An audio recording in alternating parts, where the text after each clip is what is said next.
It's down to Mika Hakkinen and Michael Schumacher for the World Championship. Coming up, we'll hear from the contenders and analyze one of the closest points races in history. We'll also have Sylvester Stallone's preparations for his Formula One movie, and Alex Zanardi talks about testing a Williams. The Grand Prix of Japan and the Formula One World Championship will soon be decided.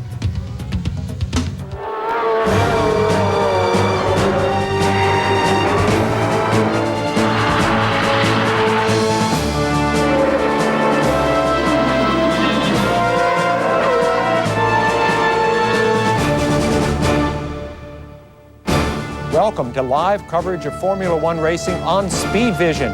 It's the Grand Prix of Japan and the final round of the World Championship. At the end of the day, we will either have Grand Prix Racing's 8th three-time champion or a first-time champion for the 3rd straight year. Hello, I'm Sam Posey along with Derek Daly and David Hobbs, and as you know, two men, Michael Schumacher and Mika Hakkinen, can win the World Championship today. Now here's how it breaks down. If Hakkinen finishes second, even if Schumacher wins, he is champion because he has more second places. That's the second tiebreaker after points and victories. Schumacher's best bet is to win and hope his teammate Eddie Irvine or someone else can finish second. The most important thing to remember here is that if Hakkinen and Schumacher are tied in points, Hakkinen can't lose. Therefore, Schumacher must make up 5 points today to become champion. Here's what the main players had to say in a press conference on Thursday. Yeah, I'm actually personally, I'm quite surprised how relaxed I am. And like I said earlier, everything is very much new for me to be in this situation where I am. And I think you just have to be very relaxed in your mind, very focused in your work. I think it's no point to start thinking about it, this situation too much. Otherwise, you will get nervous. Clear the target, so you want to do anything you can do for to achieve the target. Nothing more, nothing less. Probably similar to trying to achieve a race win. Boy, Derek, they're a lot calmer than I certainly feel. How do you see today's race shaping up? You know, Matt, you know what? No matter what they say, today is all about pressure, enormous pressure. I think there is more pressure exerted on these two drivers today than at any time in the history of motor racing. Because remember, Ferrari paid $25 million for the greatest driver in the world. Hundreds of millions spent between themselves and Goodyear, and they've openly said if we don't win the World Championship, it's our failure at Ferrari. Mercedes-Benz, they know they have the best car. Is Mika Hakkinen capable of taking the best car and engine package to victory circle? Enormous pressure on these two drivers today. Well, of course, it's not only those two drivers as well. Eddie Irvine, of course, the number 2 for Ferrari, he knows that 25 million has been spent on Schumacher. He knows they spent another 40 or 50 million on the car and tyres. And he knows that if he can't come second today, if Schumacher wins, he is right out to lunch. I mean, the pressure on poor old Eddie is just absolutely gruesome, Sam. I mean, it has come down to it. Well, needless to say, yesterday's qualifying was crucial, and we'll see not only where Hakkinen and Schumacher will line up, but also Eddie Irvine, Coulthard, and anyone else in a position to be a spoiler. Welcome back to Speed Vision's live coverage of Suzuka. You caught a quick glimpse of Jean Alesi there. A huge crowd at this track. But they're all here for one thing, which is to see how the World Championship comes off. As you see, the start is less than half an hour away. And now with highlights from yesterday's qualifying, here are Derek and David. And yesterday it was a shootout between Mika Hakkinen and the man with the new helmet design, Michael Schumacher. It was spectacular. First man to put in a great lap was Mika Hakkinen on the pole about midway through yesterday's qualifying session. Then Michael Schumacher took up the gauntlet, going through the chicane there, looked a bit rough and ready, but hey presto, he was able to click off that magic lap which took the pole position away from Mika Hakkinen, and he held on to it for the rest of the day. Here we see Heinz-Harald Frentzen going to the spoon curve, just got mixed up with Ralf Schumacher. Well, we think he got mixed up with Ralf Schumacher. Off the road, into the gravel, ripped off the nose cone. There he is, throwing his hand up in the air in disgust. He was pretty ticked off as he joins the circuit again. With less than a minute to go, Hakkinen had one last desperate effort. Look at this, off the racetrack. And when you see our onboard camera shot here, watch the steering after the bridge. Right there, gets it almost Oh, you full can't opposite get it round lock. any further. And keeps it on the road. Schumacher was told over the radio, abort the run to save the tyres. He was safely on the pole. So our qualifying order looks like this. Michael Schumacher, 3 pole positions in a row. Mika Häkkinen a 1/10 of a second behind. Coulthard and Eddie Irvine off the pace. Not good supporters so far for their team leaders. Especially Eddie Irvine there, nearly 2 seconds off. Look at Ralf Schumacher, though. He had a good run out qualifying Damon Hill. But all these guys on this page, over 2 seconds slower than our pole position. Not too good for them. Olivier Panis there out-qualified Jarno Trulli, who had the latest and greatest Prost, so the Prost still seem to be running into a lot of trouble. And as you look on towards the back, Rosset is too slow. He will not make the start. So, in his effort to research the role of a Formula One driver, Sylvester Stallone showed up at some guy's racing school. Next up, how did he do? How did he look behind the wheel? Since the last race, there have been 2 driver announcements for 1999. Pedro Diniz will be at Sauber, and this week BAR confirmed that Ricardo Zonta will be Jacques Villeneuve's partner. That leaves just 2 seats open, one at Minardi and one at Arrows. Alex Zanardi, as you probably know by now, will be at Williams, and he talked to Derek about Michael Schumacher and why he is held in such high esteem. Michael Schumacher won races against Mansell, against Prost, against Senna, against those big names. And so he became a big name himself while those guys were involved in Formula One. Right now, we tend to say every time, oh, Häkkinen wins races just because he has a good car. Well, who says that? I mean, it's not written anywhere. It may well be that Häkkinen is as good as a driver as Schumacher is. Zanardi tested with Williams earlier this month, and it is well known that the atmosphere within the team can be cold. However, Zanardi doesn't seem too worried about it. So it's also up to me to bring a little bit of good humor, you know, and more than that, you're definitely able to do that when you're performing well. So that's what mainly I hope I will do, because you know, if you're fast, you come across like a very nice guy. And I hope one day, even at Williams, they will remember me as a very nice guy. Well, Derek, they remember you as a very nice guy from your days at Williams. Another subject here. Sylvester Stallone has been attending your driving school. How's he doing? Well, actually, he's about to make a movie, as we know, and according to him, the movie is coming along very well. Shooting is expected to begin next year during the Formula One season, and I think it's going to be released maybe around the US Grand Prix in the year 2000, if we have one. But to get ready for his role as an F1 driver, Stallone thought he could use some lessons at a driving school. Like with Rocky, I really didn't understand perhaps what a boxer went through until you took a few punches and spent some time in the ring. And then racing, you know, a lot of people never get the perspective of what it's like inside the car. So he put Stallone inside the car and taught him about the fundamentals of race car driving. He was a very quick learner. He absorbed everything and asked a lot of questions. When he was out on the track, he was very aggressive. It was obvious that he was trying to muscle the car around, and we tried to get him to work on his finesse. Once he was able to do that, he started to get a real feel for the car and what a driver needs to do to go faster. The driver himself has got to be absolutely at one with the machine like I never would have imagined. I can understand why this can be perhaps a true addiction and obsession. A lot of people say it's better than sex, and I have to say I'm really on the fence about that right now. Now, later this month, we're going to put Stallone into an Atlantic car, Bill Fickling's car. Then on December 10th, he's going to go to Monza and drive Jean Alesi Sauber. When we return, Sam will be back with a look at the times when the World Championship has been decided at Suzuka. Past 12 years that the World Championship has been decided at Suzuka. In 1987, Nigel Mansell was injured in this practice crash, and with Mansell unable to start the race, his Williams teammate Nelson Piquet became world champion. The next year, Ayrton Senna could clinch the championship with a victory. After stalling on the grid, Senna stormed from 14th to win. It would be the first of his 3 world titles. In 1989, Alain Prost came to Suzuka with the points lead, and Senna had to win to keep his hopes alive. After a collision in the chicane, Prost got out of his car thinking he was world champion. Senna kept going, crossed the line first, only to be disqualified. Prost had the title. Senna thought that Prost took him off intentionally in that race, so 1 year later, with the situation reversed, Senna took Prost out in the first corner, and this time Senna was champion. In 1991, it came down to Senna and Mansell. Senna had a large points lead, and Mansell pushed too hard as he tried desperately to win. Senna had his third world championship. It was 5 years later, in 1996, when the championship was again decided at Suzuka. This time it was between Damon Hill and Jacques Villeneuve.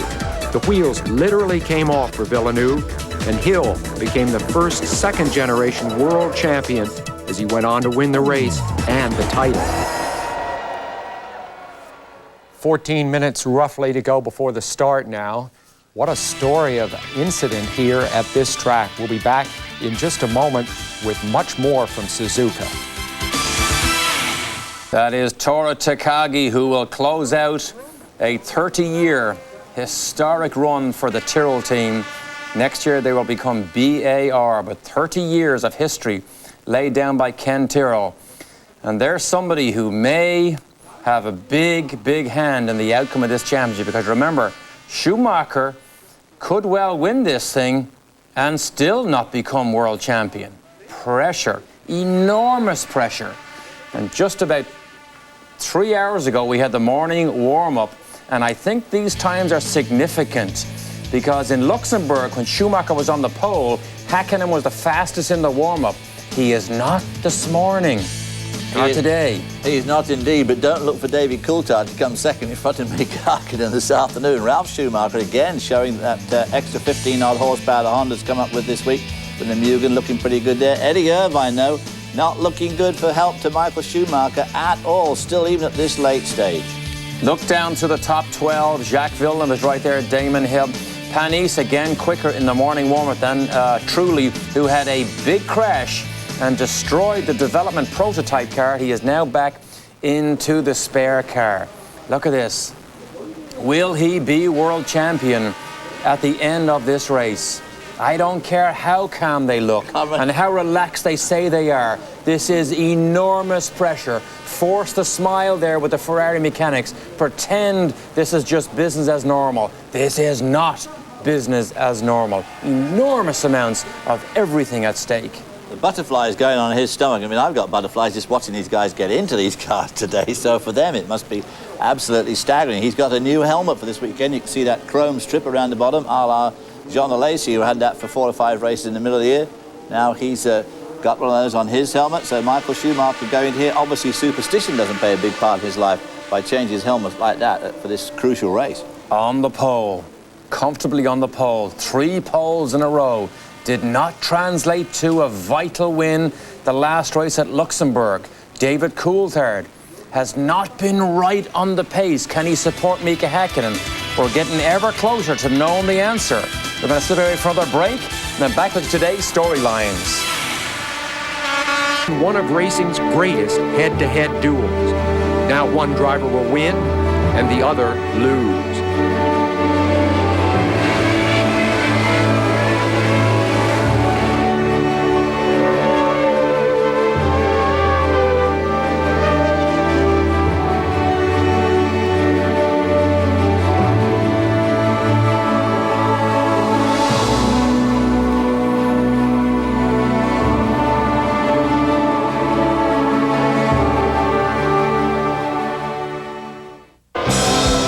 Began the season without classed equipment, but his inspiration elevated the team and his skills brought victories when lesser drivers would have been defeated. After a season of waging the fight of his career, Michael Schumacher stands within reach of his first world championship in 3 years. Twice before he's raced for the championship on the final day of the season, but now for the first time he must come from behind, knowing that if he crashes, the championship is lost. Last year at this time, Mika Häkkinen had yet to win a Grand Prix. But in the last 12 months, he has won 8 of 16 races and now stands on the brink of the greatest prize in racing. What a story! 3 years ago, he was nearly killed. During his difficult recovery, his team stuck by him, and when he was better, he stuck by them, even though the team was uncompetitive. Motor racing has produced many great drivers, but only a few heroes. Mika Hakkinen to become a hero today.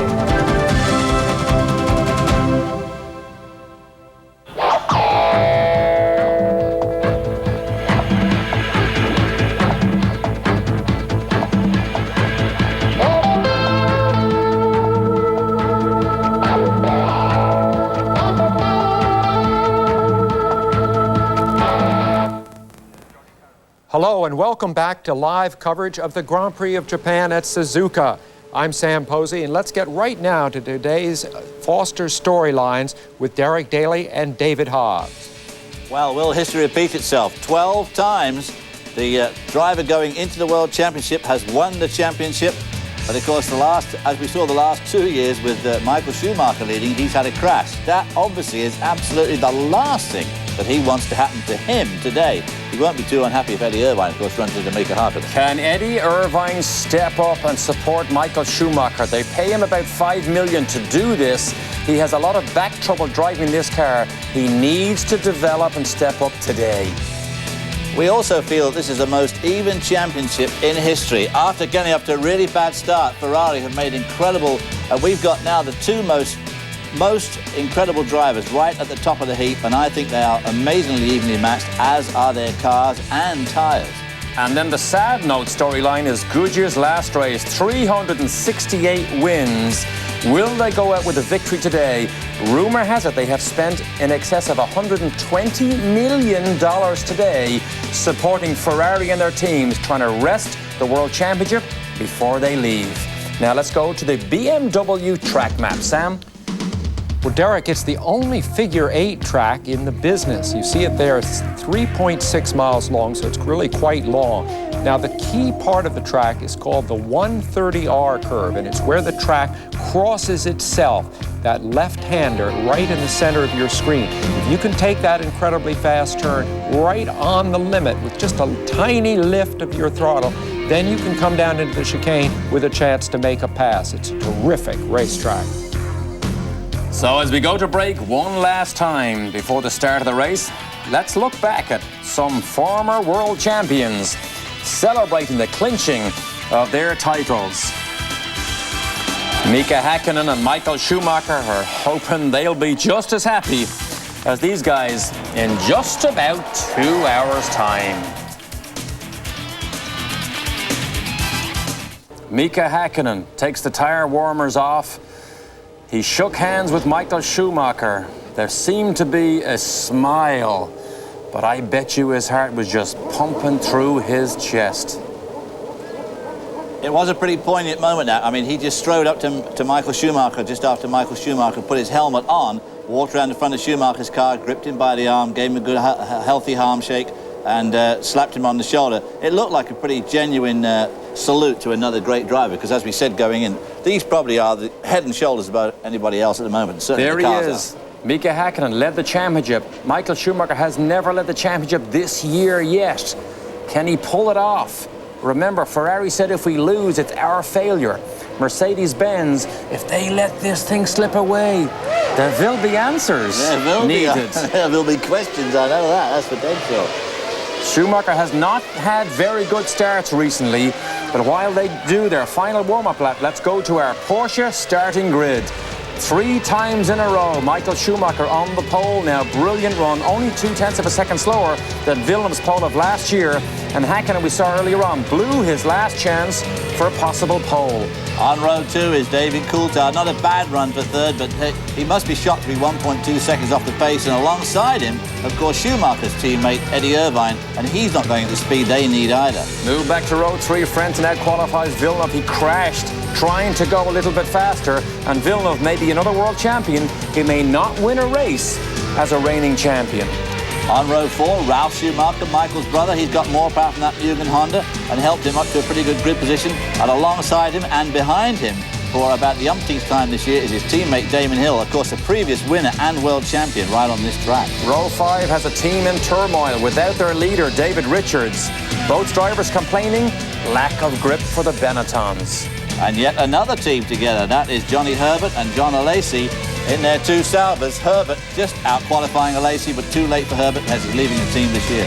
Confused team here because development car was supposed to be faster. In fact, it was slower and truly crashed this morning. On the 8th row, Mika Salo in the arrows. He's staying for next year. Not sure he's too happy about that. Rubens Barrichello staying with Stuart Ford, and I'm not sure he's too happy about that either. Row 9 led by Takagi. Expected more because of his local knowledge. Pedro Denitz, last race in an arrows. Row 10, Jos Verstappen, who is leaving the Ford team, or the Ford Stewart team, qualifying there at a pretty miserable speed, and alongside him, Shinji Nakano in the Minardi Ford. Back row all by his lonesome because Rosset was not fast enough. We have Esteban Tuero in the Minardi Ford. Now, right as we went to break, we saw Mika Hakkinen walk up and offer this handshake. Interesting body language. Hakkinen came to Schumacher. You know, with the long history of contact between drivers settling championships here at Suzuka, I hope very much that this is a clean race and that sportsmanlike gesture was a good start. Now, there is a suggestion here this morning in the paddock that David Coulthard and Eddie Irvine may elect to run a light fuel load, trying to get ahead of either Schumacher or Mika Hakkinen in this crucial opening lap. So Coulthard and Irvine may run light and may run 3 pit stops. They may run 3 pit stops, but that running light has its dangers because that means the second row is going to try and get in front of the front row going into turn 1. Always a risky proposition, especially for the guys on the left of your screen, on the right of the racetrack.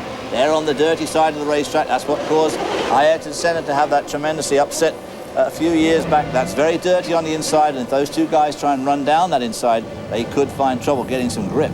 Okay, the World Championship is about to be decided within the next 2 hours. Mika Hakkinen led 525 laps this year. He doesn't have to lead any today to become world champion, but it has to go his way. Schumacher on the left, right side of your picture right now. Watch Eddie Irvine. He knows this track, particularly these opening corners, better than anybody here from his years racing in Japan. Right behind Mika Hakkinen, which must make Hakkinen just a little bit nervous. Yellow flag. So a wave off. You have to wave it off. They will go around again. Wow. So Is it Coulthard? Coulthard has stalled, it Boy, looks oh like. boy, And the there's water pressure. pouring out of Hakkinen's car, we are told. Unbelievable. This championship may be settled, or it's possible that Hakkinen may yet get in his backup car. Hakkinen can get into his spare. You talk about the pressure. How about this for pressure now? Yikes. My gosh. Both McLarens, now Coulthard's McLaren is wheeled back. They get very hot very quickly. You remember, there is no air running through the radiators. You cannot sit here for very long. Truly, we think waved it off. But Derek, if there's one thread running through the championship this year, it's that the McLaren reliability is not the equal of Ferrari. It is not. It is not. And who'd have thought we'd be in this situation when the McLarens lapped the field in Australia, the opening race of the season. McLarens dominated, laughed at everybody, lapped the whole field, and look at the situation we're in now. Maybe we've overreacted about Hakkinen. They seem calm around the car. There could be just a little water from an overflow. Not unusual. John Todd there striding up towards his man at the front of the grid. Michael Schumacher, umbrellas coming out. The sun's fairly hot. Obviously, a lot of people are hoping for rain. It's sometimes rain at this time of the year in Japan. They thought that might be a bit of a help to Schumacher. Obviously, no rain today at all. Quite warm, in fact. So now Jarno Trulli, because he caused the yellow flag, obviously will go to the back of the grid. Mika probably doesn't know what happened behind, maybe, nor does he care. He has led the championship all year long. Contrast that to last year.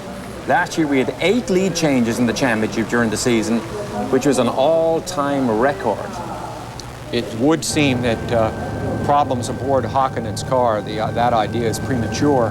Thank fortune, they seem to be very calm around that car. If Michael Schumacher does win the championship, it'll be the first time that he has solely led the championship this year. Remember, he was equal on points with Mika Hakkinen 3 races ago.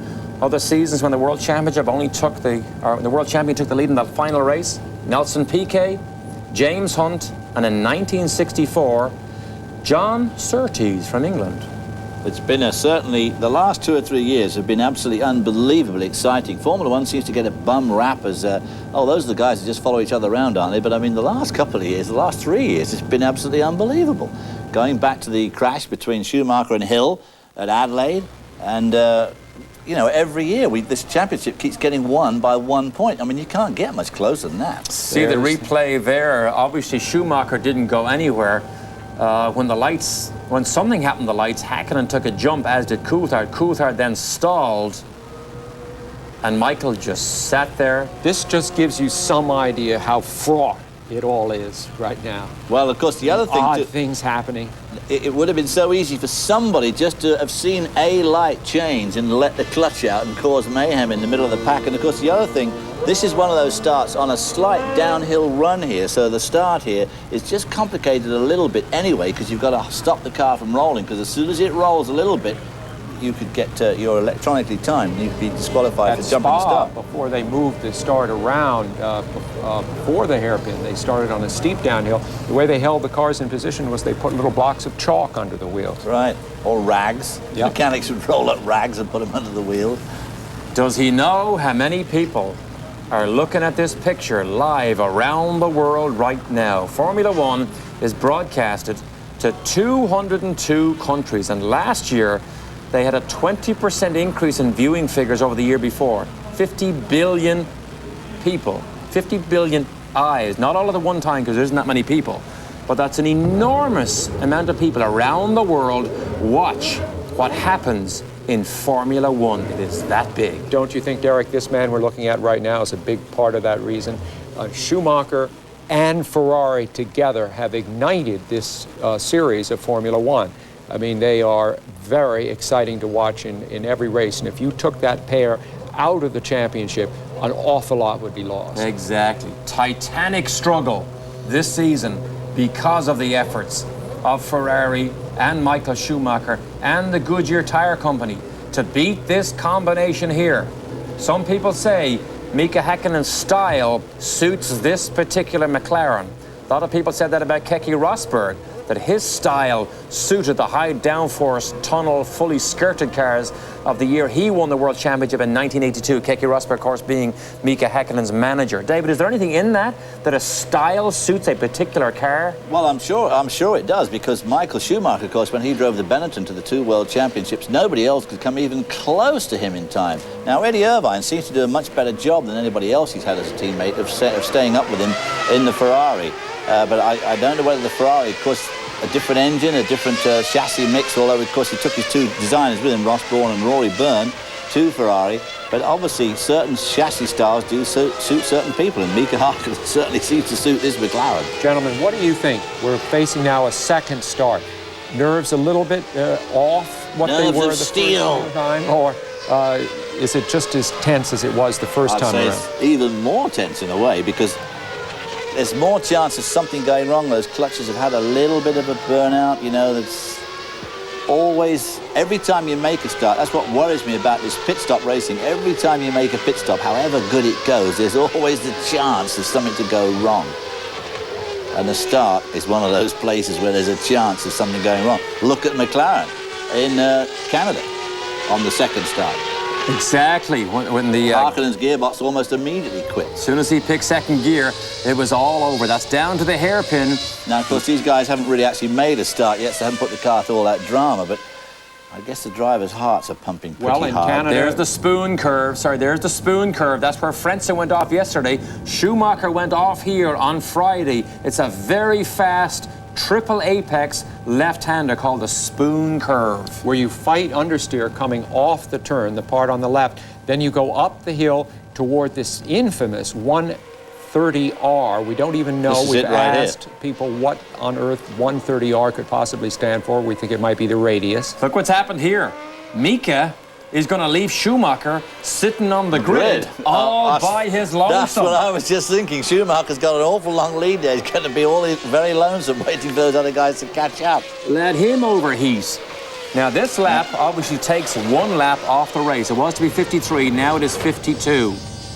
In solitary splendor, Michael Schumacher makes his way through the chicane. You see how incredibly tight the chicane is. Eddie Irvine calls it the silly chicane. Boy, oh boy, he has got himself Wow. a long way out in front. I know the whole of California is tuned into Speed Vision today to watch this event. I know Fontana is packed. The Pac West team have a party out there. Dan Gurney has a party out there. All tuned in to see who wins this World Championship. Where'd that water come from? Is that coming out of Harknen's car or Schumacher's car? Yikes. It's not coming from the sky. It's No, it isn't. clear right now.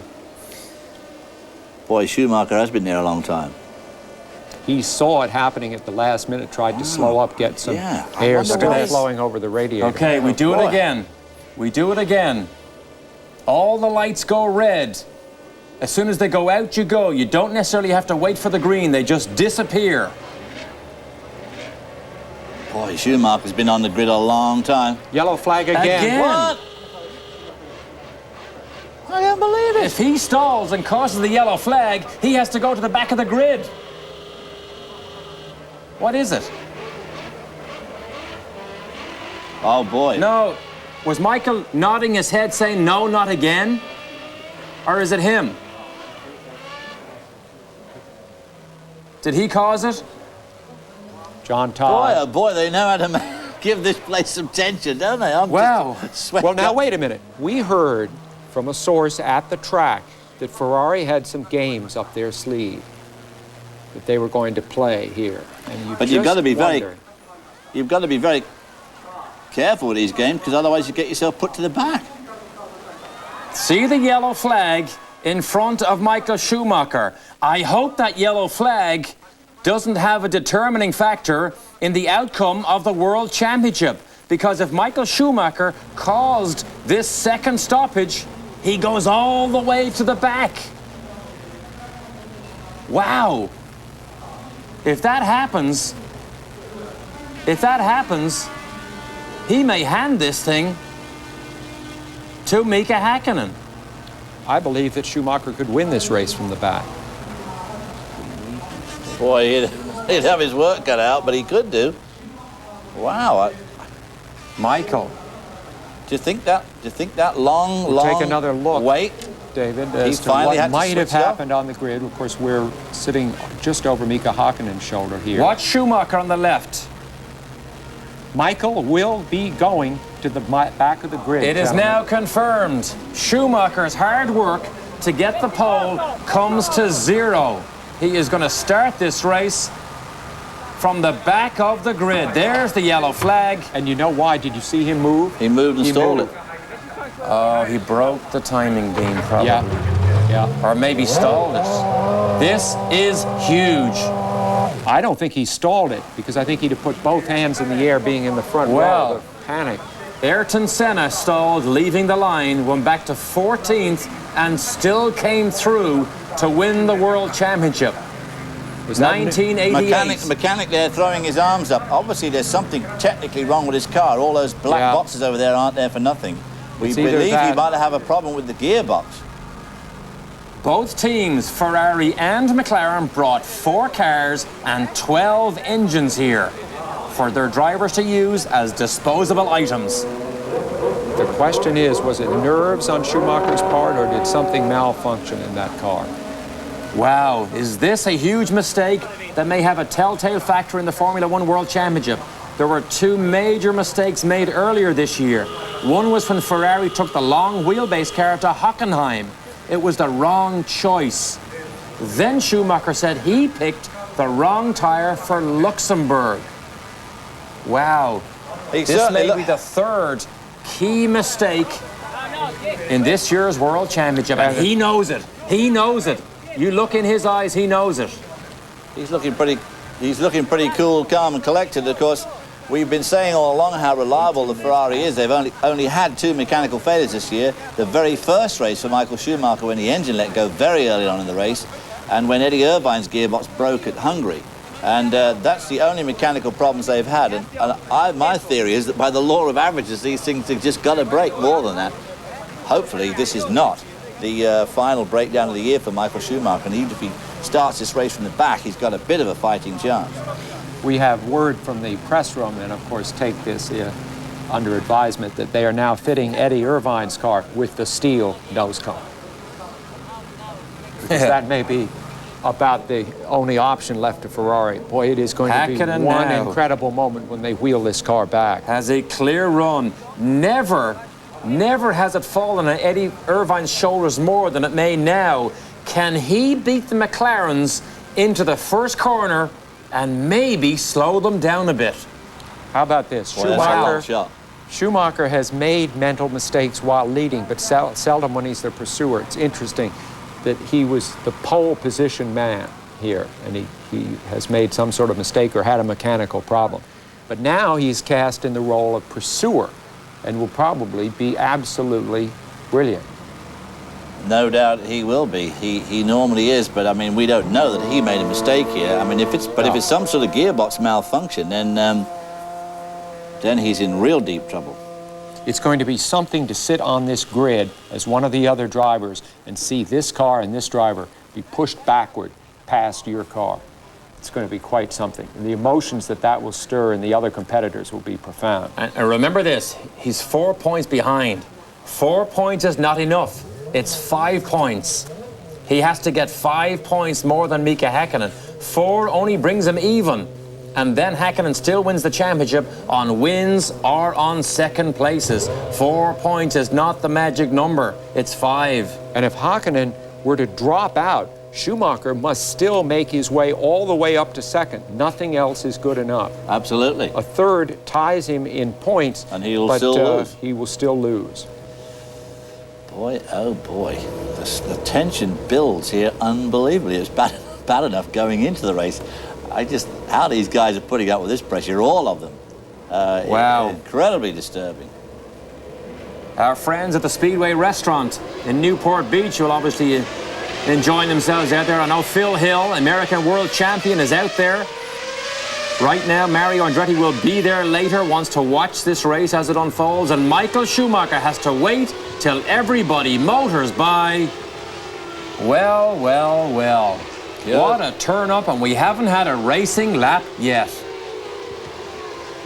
Michael Schumacher will start the Japanese Grand Prix dead last. Dead last. Well, I wonder if that was that downhill grid I was talking about just before that second start. He put the thing into gear and it just nudged forward. It was only nudged a couple of inches, but that's enough to break the timing light. And obviously he was adjudged. Are you suggesting the clutch didn't fully disengage? It could have been. I mean, it's unusual to see these cars move before they drop the flag. Well, one thing is the talk all year that the FIA is pro-Schumacher, that they do him favors. The officials are sort of slanted in his favor. Certainly this has been treated absolutely fairly right down the middle, to Schumacher's detriment. Very much to his detriment. Down. This is the corner that we saw Mika Häkkinen go off on in yesterday's qualifying. He took some wing off the front of the car to try and get more top-line speed and gave himself a bit of understeer. So this may be one of the great kamikaze efforts at the Japanese Grand Prix to watch Schumacher come down. Now, after today's race, there's still more Formula One racing on Speed Vision because on Monday, December 14th at 8 p.m. Eastern Time, the 1998 Formula One Year in Review show will debut. Sam, David, and myself will be along to give you all the highlights and the analysis from the season. December 14th, 8 Eastern, only on Speed Vision. You know, you think of that great line from T.S. Eliot, not with a bang, but a whimper. It's quite possible that the World Championship was decided right there with that 6-inch movement of that car after thousands of miles of flat-out racing. It's incredible, isn't it? Doesn't it bring into focus, too, the amount of money that Derek was talking about? 25 million for Schumacher, 30-odd million for development and tyre development, all thrown away by just a little tiny 6-inch error, and the flag hadn't even dropped at that stage. But it's not over. He's still in the race. And that guy there is going to have a lot of pressure on him, Eddie Irvine. We just saw going. It does not reduce the pressure on Eddie Irvine one bit. Schumacher is running slower than everybody on this formation lap. Mika Häkkinen is going to have to sit at the top of the grid now and wait a long time for Schumacher to arrive. Häkkinen staying well to the left as he goes down to the grid. There is Michael Schumacher. Truly right behind with him. They will part like the sea to let Schumacher through, I suspect. He'll have trouble with 2 or 3 drivers. He will indeed. But look at this, look at this, look at this. Go slow. Make Mika wait. Mika is almost on the grid. Luca de Montezemolo on the left side there. team manager for Ferrari. He was also there when Niki Lauda won his last World Championship. And he has a long face on him right now. Boy, wow. oh boy. What a scenario here. Now watch Coulthard and particularly watch Eddie Irvine. Is he on a lighter fuel load? Can he beat the McLarens? Can he support Michael Schumacher? The World Championship will be decided in less than 2 hours.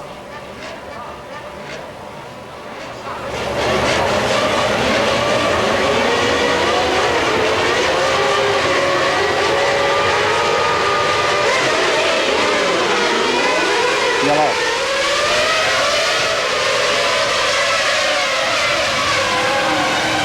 Eddie Irvine didn't make it, but Mika does. David Coulthard had a very poor start. Williams in third, Häkkinen, Eddie Irvine. How about the yellow flag? Is this a real... Green start for Mika Häkkinen. Down through the S-curves. Good start for Eddie Irvine, but Looks not like the one he Frentzen is needed. third. Boy, look at Mika Häkkinen pulling away from Eddie Irvine already there. That's David Coulthard. Got a poor start. He currently fourth, behind Heinz-Harald Frentzen. Right behind him, Jacques Villeneuve, then the two... Where is Jordan. Michael? Where is Schumacher? He made up 4 places within the first 200 yards That's of the the easy start. bit. The nearer he gets to the front, the faster the cars are, the more difficult they are. Michael's 13th. already. But when He's he past comes... half the field. But when he comes up with people like Heinz-Harald Frentzen, what's he going to do with them? He's going to rip right by him. You watch. Halfway around the first lap, and Michael is 13th, top of the picture. Is that him? Not... Smoke at the top of the picture there. Frentzen, Coulthard, Villeneuve. There's Häkkinen. Comfortable cushion on Eddie Irvine. Down to the chicane. So maybe Mika Häkkinen's going on the light load theory and going to have 3 stops. In control so far, Mika Häkkinen, McLaren, West, Mercedes-Benz. Could not be going better, possibly, for McLaren. Apparently, the yellow flag put away, not a factor. We have a race. Damon Hill is 6th. Look at that. Good run for Hill. That's Ralph right behind him. 2 Benettons. There's Michael. There's Michael behind Panis. 12th. He covered half the field in just 1 lap. I'm sure most guys will move over. Lacey said he wouldn't help him in any way, shape, or form. Would not help Häkkinen. Look at this Boy, here. oh boy. Look at this here. Launch control. That There's was a the good 4th. start, I'd say. Yeah, he picked off 4 right off the grid. The problem he has is to get wrapped up in somebody else's accident. That's where Mika Häkkinen went off in qualifying yesterday. Just understeered off. He'd taken a little wing off in an effort to get a little more straightaway speed, and when he went through that long fast turn, he couldn't quite hang on to it. Now, of course, Eddie hanging on to Irvine him. is not doing the job that he's got to do. Right side of the screen. There's Panis still. Schumacher right behind him. Didn't pass him yet. No, it's one of the Sauber cars. So that'll be Jean Alesi then. Alesi Alesi- is a friend of Schumacher, so Alesi's going to pull aside for him. Well, certainly not going to make it difficult for him. Pledged his support for Michael Schumacher. Watch this. Well, it's gonna happen. Mika Häkkinen not pulling away much from Eddie Irvine. Eddie Irvine, having made not such a good start as everybody hoped, is in fact hanging on to Mika Häkkinen, and Heinz-Harald Frentzen is keeping David Coulthard at bay.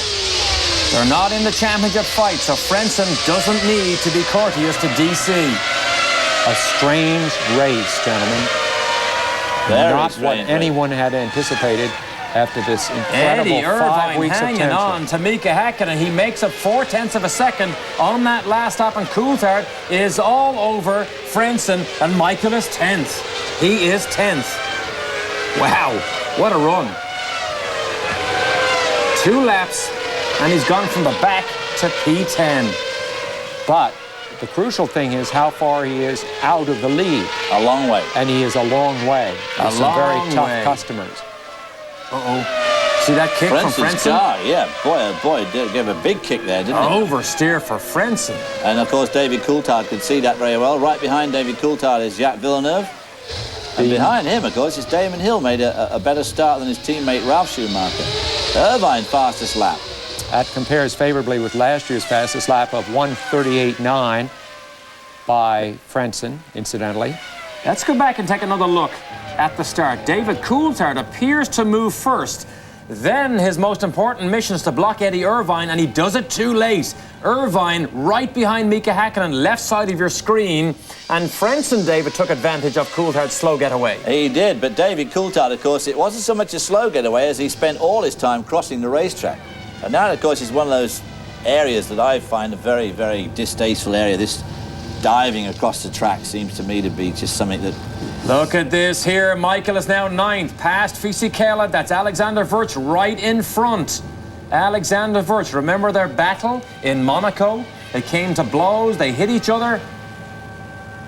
Look at this, 1.2 seconds. See that first to second? They've just gone across the line, but Michael has been giant so far. He'll be on that leaderboard soon, down behind Wurz into turn 1. Great shot as they go down that front straightaway, 180 odd miles an hour. This double apex right-hander, very tricky corner. Then it leads into these S's, just one Will after the Alexander other. Wurz move over? Will he move over and make it easier? Look at Mika. Look at Mika. Eddie Irvine throws fastest lap of the race in, and Mika comes back immediately. Look at that. He does what Irvine did last year. That outside groove. Who's the smoke coming from? Maybe from Ralf Schumacher. Surely That's he will the move next over. car that Michael must pass. Surely he will move over to help his brother. Surely he will move over to help his brother. Let's hope he doesn't blow up right in front of his brother. Or even- Damon Hill is right in front of Ralph, so Michael is in the middle of the mix here. Incredible after that amount of laps. Well, Damon Hill's lying 6th, so he's going for a point and a couple more places and he'll be up with a point. Damon Hill, of course, won't be giving him any favours at all. Well, the person who won't be giving him any favors is David Coulthard. Look at this. He has not dropped Eddie Irvine yet. He has not dropped him yet. He is still hanging on to Mika Häkkinen. Coulthard can't get by Frentzen. And these guys are nearly 7 seconds down. There you see, only 11.9, well, 12 seconds from Häkkinen back to Michael Schumacher. Look at this. Edmund. It seems to stretch out when you come down that front straight. Through the twisty bits, Eddie Irvine is right there. We don't know how much fuel they have on board here, though. Now, of course, if he did start with a light load and he's being left at this rate, which is not a huge rate, but still in all, with the light fuel load, he'd certainly want to be right there with Häkkinen because he probably will have to make another stop. Häkkinen, however, is in the perfect position. Don't you gentlemen agree? In other words, he's leading the race, and really there's very little pressure from Eddie Irvine behind him. Virtually no pressure. And you notice he's keeping just enough distance so that Eddie couldn't do a sort of funny maneuver and perhaps hit him off the track. Michael is now 7th. Ralph moved over. The last lap for Häkkinen versus Schumacher.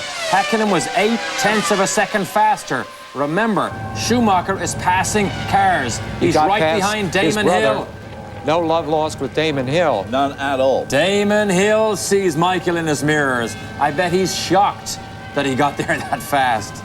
Remember Canada, though. Damon Hill may very well fight back and make life very tough, but I still say it's when Schumacher comes up on Coulthard that Coulthard can do it all for the 6th team. and 5th are right in front of Michael Schumacher, so they're all in the line here. Coulthard's done it once before to him. I suppose he won't have second thoughts about doing it again.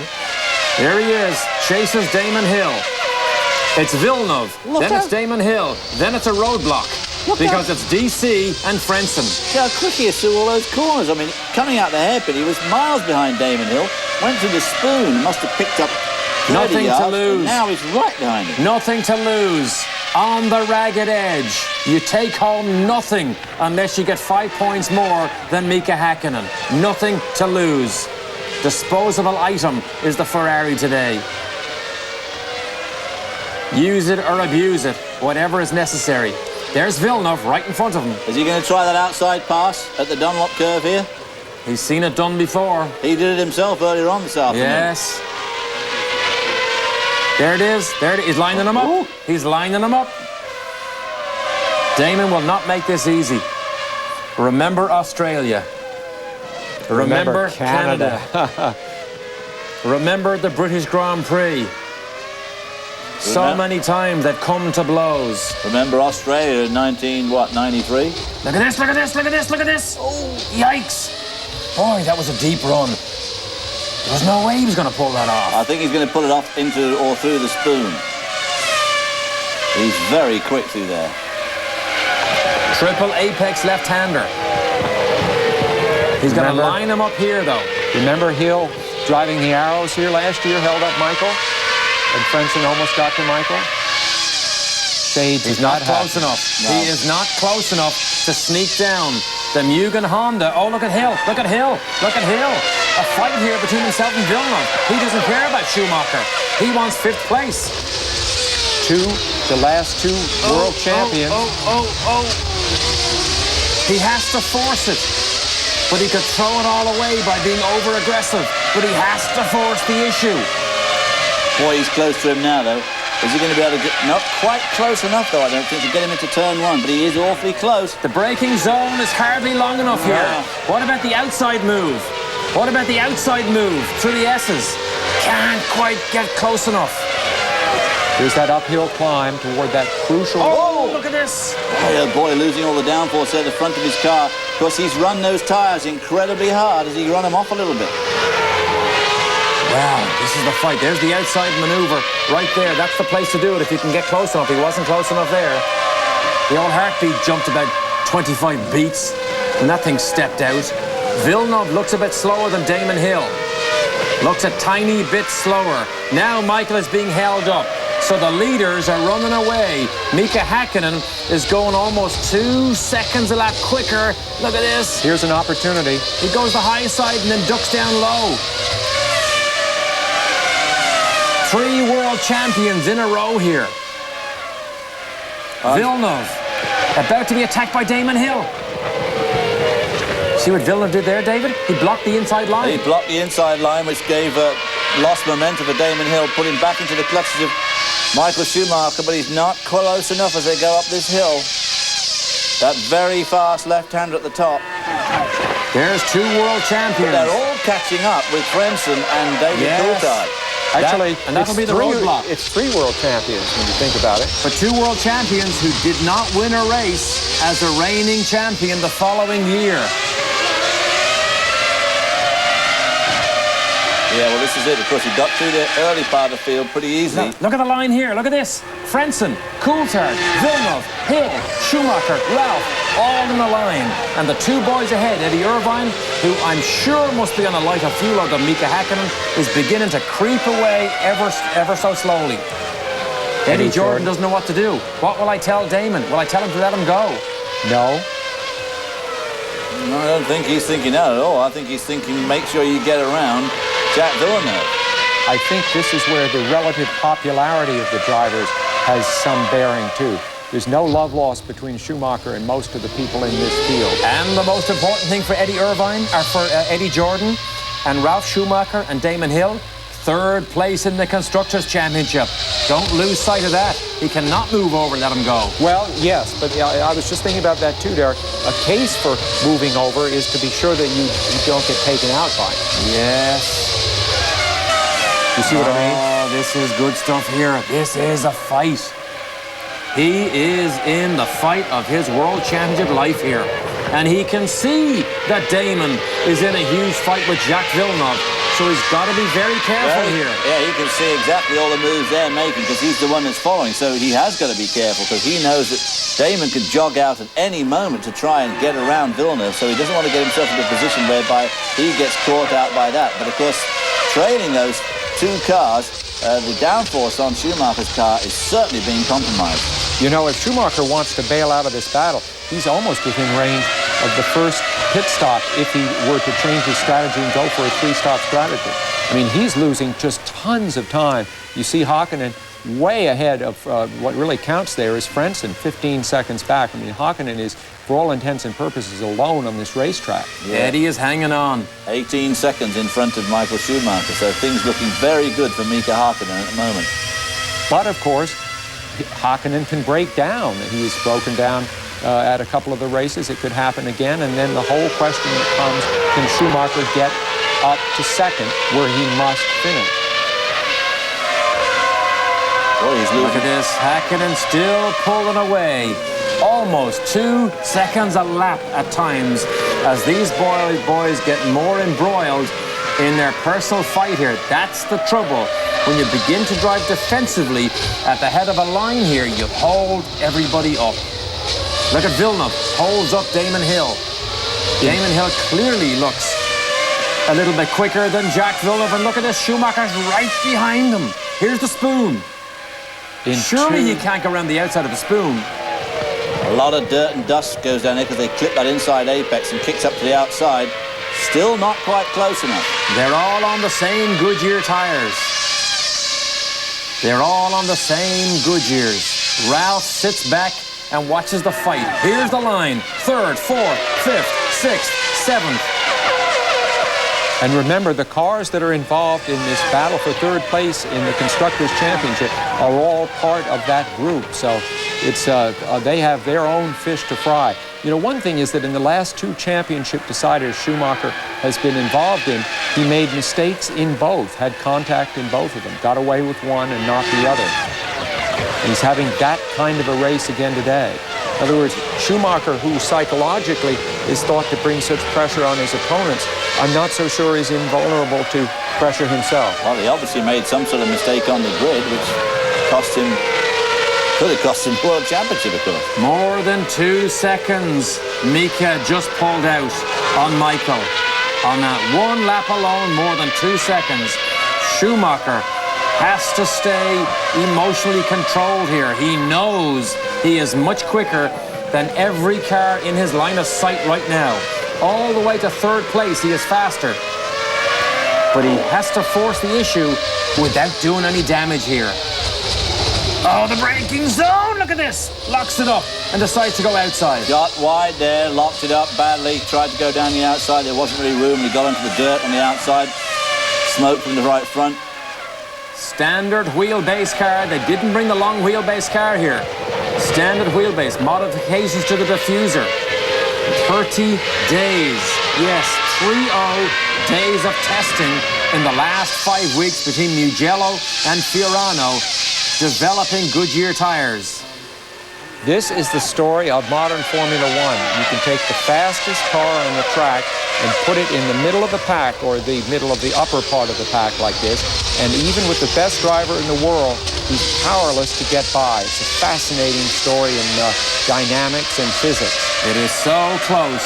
It is so close. They came here with a special engine for qualifying. Had 800 horsepower, probably helped him get on that all-important pole. And then it all came to 0. As Villeneuve still holds off Damon Hill. Here's that move. Little did poke not down come the out. inside. He knows Damon Hill is about to turn in. David, a driver can sense that he's not close enough before the driver in front begins to turn. Absolutely. He just knew that would be a totally lost cause to try and go down the inside of that chicane. You've got to be right alongside the guy. And, of course, the approach to the chicane here is on a slight right-hand sweep. I don't quite know why they don't straighten that up so that you can outbrake people cleanly into the chicane. There you see the fastest lap. 2 seconds again. Look at between that. Hartland and Schumacher. Yeah, telltale sign there. Telltale sign. But you know, Damon, I'm sure, is convinced as soon as he squeaks by Villeneuve, if he can, he's going to run away from Michael Schumacher. So he's after points, constructor points for Eddie Jordan. Well, of course, they've disposed of the Benetton team, so they've now they're locked in the battle for 3rd with the Williams. Look at that. There's the Constructors' Championship at the moment. At the moment. And for the Williams team have been quicker all through practice and qualifying. But they're not pulling one over the Jordan team here. They certainly are not. No, sir. There's the chicane where Senna and Prost came to blows, came to grief. Senna lost the World Championship right there in an outbraking maneuver. You know, I think Schumacher is showing remarkable restraint. I mean, he realizes he can't get by. He steadied himself. I mean, he's tried everything. everything isn't working. I think we may very well see him try a three-stop strategy. That's really his only option right now to get out of that pack. Look at this.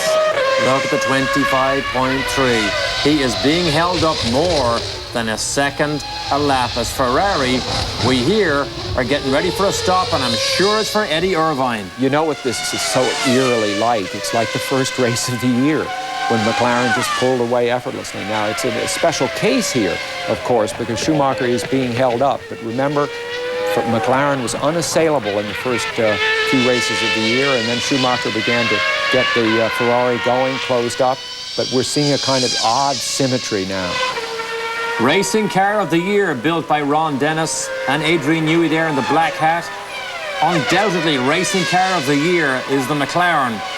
Eddie still hangs on. But he's losing ground just badly. close enough. No, he's really losing ground badly now. The pressure is now off Mika. Eddie held on for about the first 7, 8, 9 laps. Not anymore.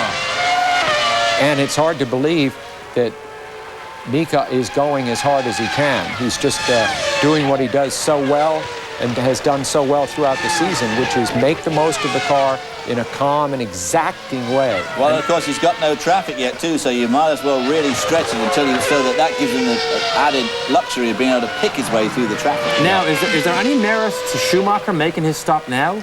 He's stuck in traffic. We know he's slower than he can be going. Maybe they'll drag him in. Well, if he wants to make 3 stops, he certainly can start stopping now. Overall, it may be quicker. DC is all over the back of Frentzen here. Wow, the poor start was so costly for David Coulthard. Well, you know, again, I'm not sure. He got away all right, but he was so busy blocking everybody that he lost a lot of time. You can't just cross the track. It's a lot further. And he paid for it. He turned 90 right to block Eddie Irvine, and it didn't come off. 12 and laps. Lost the place. 12 laps complete, so another couple of laps. And Schumacher could come in if he's on a 3-stop strategy, but if McLaren are on like a 1, or at worst a 2-stop, and he stops 3 times, boy, oh boy, I mean, he's going to have a tremendous hill to climb. Look at the line here. I mean, there's 3rd, 4th, 5th, 6th, 7th. Jordan is preparing for a stop. Just quickly, the tire warmers coming off the tires that are going on the Jordans now. Remember, Williams has 35 constructors' points, Benetton 33, and Jordan 31.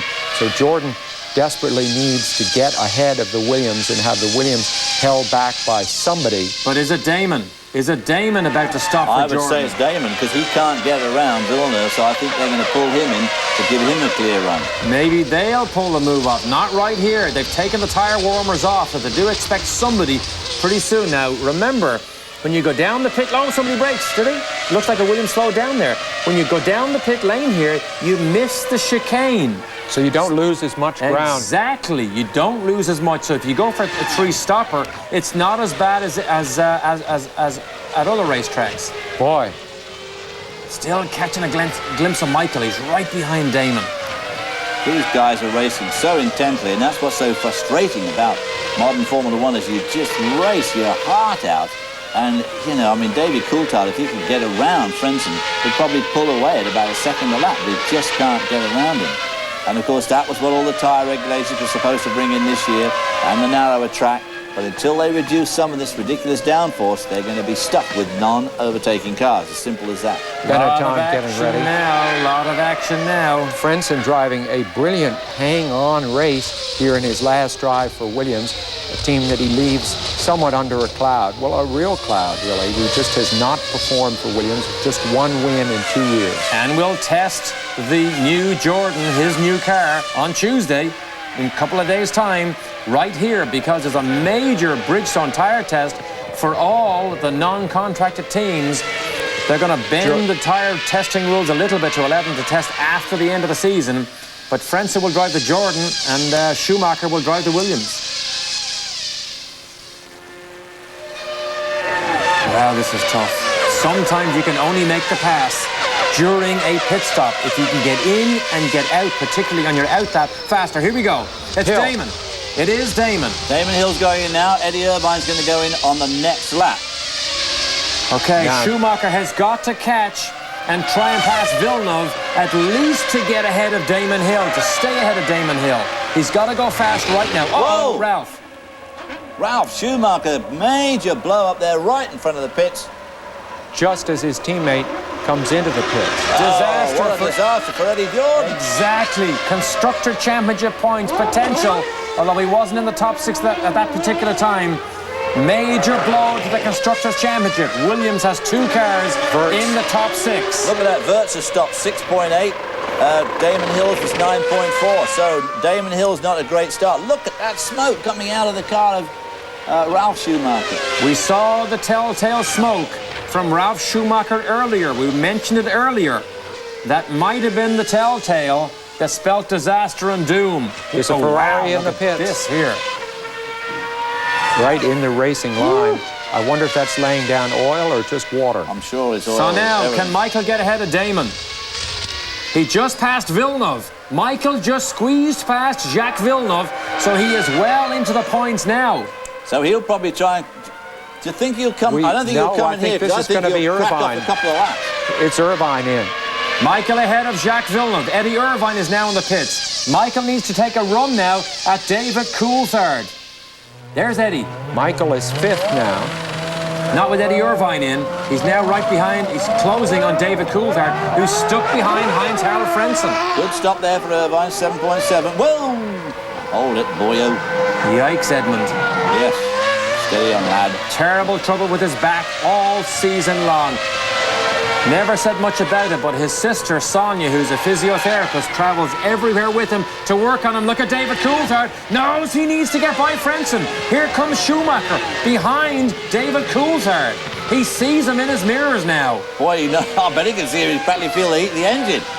He's right with him. Look at this. Now he's in trouble. Can he squeeze past Frentzen before Michael attacks? Michael is 33 seconds behind Häkkinen. Wow, Häkkinen's going to make a pit stop yet. He's going to be... Look at this. Look at this.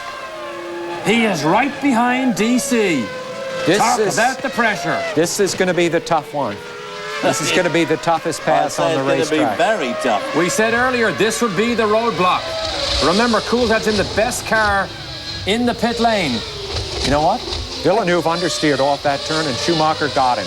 Boy, I thought, yeah, Villeneuve could have easily gone wide there on the start of that right-hander, but he didn't. Great replay there, but here's the action. Here it is here. Look at Coulthard has fallen back from Heinz-Harald Frentzen. Well, of course he is in defensive mode a little bit. Exactly, in defensive mode, so he's losing time here to try and hold Schumacher back. But Coulthard not looking too steady as they came off the screen. And remember, it was when Schumacher tried to pass Coulthard. There's another car out. Salo was off.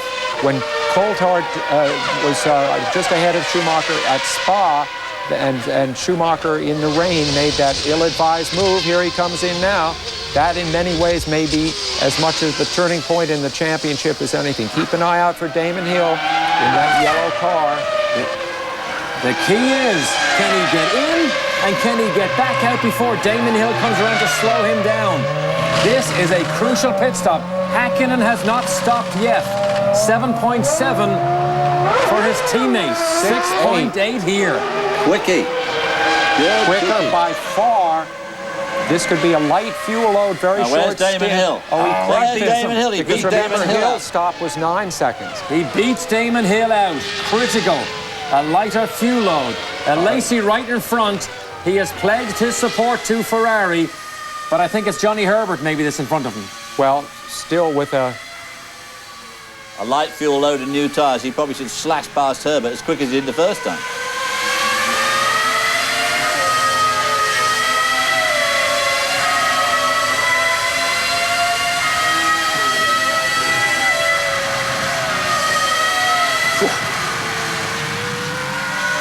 You got to say this. If your name is Michael Schumacher, your life is pretty interesting. It is. And here's another interesting fight. David Coulthard still cannot find a way past Frentzen. Williams came here with a longer wheelbase on this car. They came here with new barge boards on the side, similar to the McLaren. Whoa, look, twitchy down. Very tall. I don't know if we can get a good close-up shot of them, but very tall barge boards, higher than the side of the cockpit almost. Oh, look at DC. Look at DC Forces trying- the issue. It is so difficult and dangerous to try and get down the inside of an almost equally matched car down that inside of that chicane. Well, all these cars have such staggering braking performance, and it shortens down the braking distance so much. Look at this here. Look at this here. He just did that lap. He is running 0.8 of a second quicker than Mika Häkkinen as we speak. So Häkkinen on worn tires Is starting to slow. is starting to slow down, and the Ferraris are running faster. You can bet if Eddie Irvine's able to do that, what will Schumacher do on fresh tires? But Häkkinen has really got this race well and truly under control. That may be, but I think Schumacher is going to run very, very fast indeed for the next 20, 25 minutes. Häkkinen back to Irvine, nearly 23 seconds. McLaren ready. Remember, So we'll let it- Mika's in now. he's in. Häkkinen is in as we watch the fight here. It needs to be not perfect, but pretty good for Häkkinen. There he is. He just needs an average pit stop. Doesn't need brilliance. Now what we really need here is for one of those wheel nuts to get jammed for about 15 seconds. Oh, I wouldn't wish any bad luck on old Mika. Here's Irvine. 7.3. Well, that's pretty close to perfect.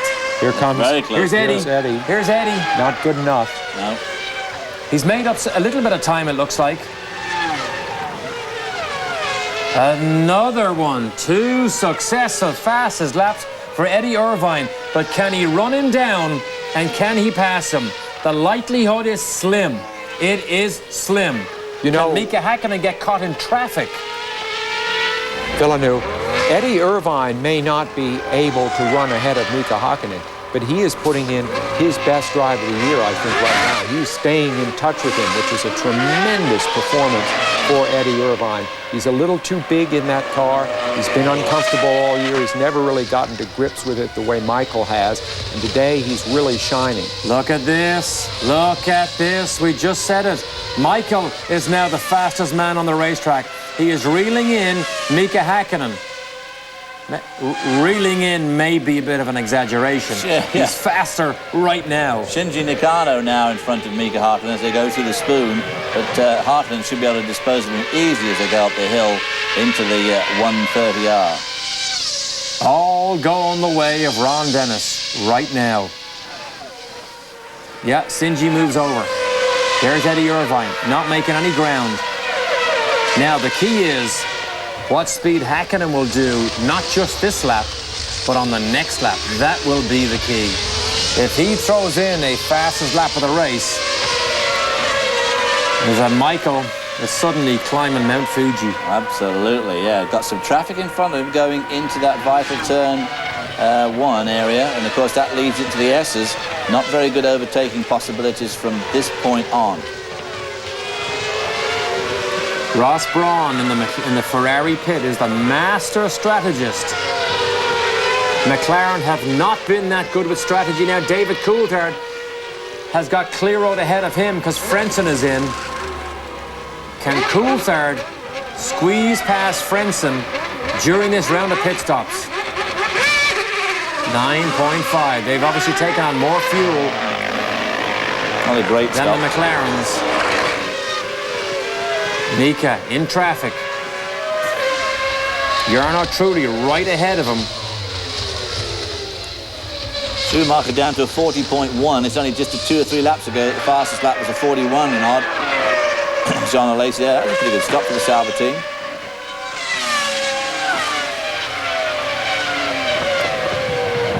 Unfolding. 52 laps from the time the red went out. And so far, Mika Häkkinen is in control as Montezemolo looks on and perhaps senses the World Championship begin to slip away from Ferrari's grasp. Speed Vision's live coverage of the Japanese Grand Prix. 51 laps, not 52. Ron Dennis moves down to Benetton to ask for their support. Mika leads 12 times. When the leader of the championship goes to the last race, he wins. He has led over 545 laps so far this year. Coulthard is in the pits. You see him here. Okay, now he needs to beat Heinz-Harald Frentzen out if he's to support Mika Hakkinen. And Michael Schumacher right now is the fastest man on the racetrack still. He was 1.8 seconds quicker than Hakkinen on the last lap, and Schumacher just drove by. He just drove by. He is now in third place. Wow. He is absolutely flying right now. He has done this before in these second stints. Oh, Michael. He could get sanctioned for that. He didn't make up a place. He didn't. And this is a car out of control. I don't think they say anything here. He did it Twice yesterday he did it. This is a man on the limit who's lucky he didn't break the front wing off that car, the way that thing bounced. But he is getting closer to Mika Hakkinen. If he has not damaged the car and you look quickly underneath it, it looks okay. These cars are built like tanks. Montezemolo there, the president of Ferrari. He has gone off the racetrack many times when he's leading the races. He's only 21.4 back now, Derek. That is 10 seconds that he has, you used the phrase reeled in. At the time, it seemed like an awfully long line, but less so now. There's Hakkinen, who has led more laps by far than anyone else this year. The sight of this McLaren with this driver at the wheel, way out front in a Grand Prix, has been in many ways the enduring story of the season. 6.3 seconds behind Eddie Irvine is from Mika Hakkinen. 6.3 seconds. So he is not a threat or not a factor here. The only statistic coming into this race that Michael Schumacher is he's actually finished over 900 laps of racing this year coming into this race, but of course he'd rather have those 500-odd laps in the lead. So far, so good. Mechanical reliability so vitally important. They lost an engine in testing in Barcelona 3 weeks ago. The last time I said that at a Grand Prix, I believe was Monza, and David blew up about a lap later. So Mika Hakkinen here is doing everything he needs to do. He's pulling away from Eddie Irvine and he's pulling away from Michael Schumacher. 28 seconds in front of Schumacher, over 6 seconds in front of Eddie. So really, he seems to be on a pretty much cruise mode here, just as long as the thing doesn't break. That's Verstappen right in front of Mika Hakkinen. Ron Dennis has such an affinity for Mika Hakkinen as Eddie Irvine still chases, and he will just move over and let Michael up to second place as soon as Michael comes in to closing range. You speak of that affinity that Ron Dennis has for Mika Hakkinen. We hear, and it's just in the rumor state, that he offered him a drive for the rest of his racing life.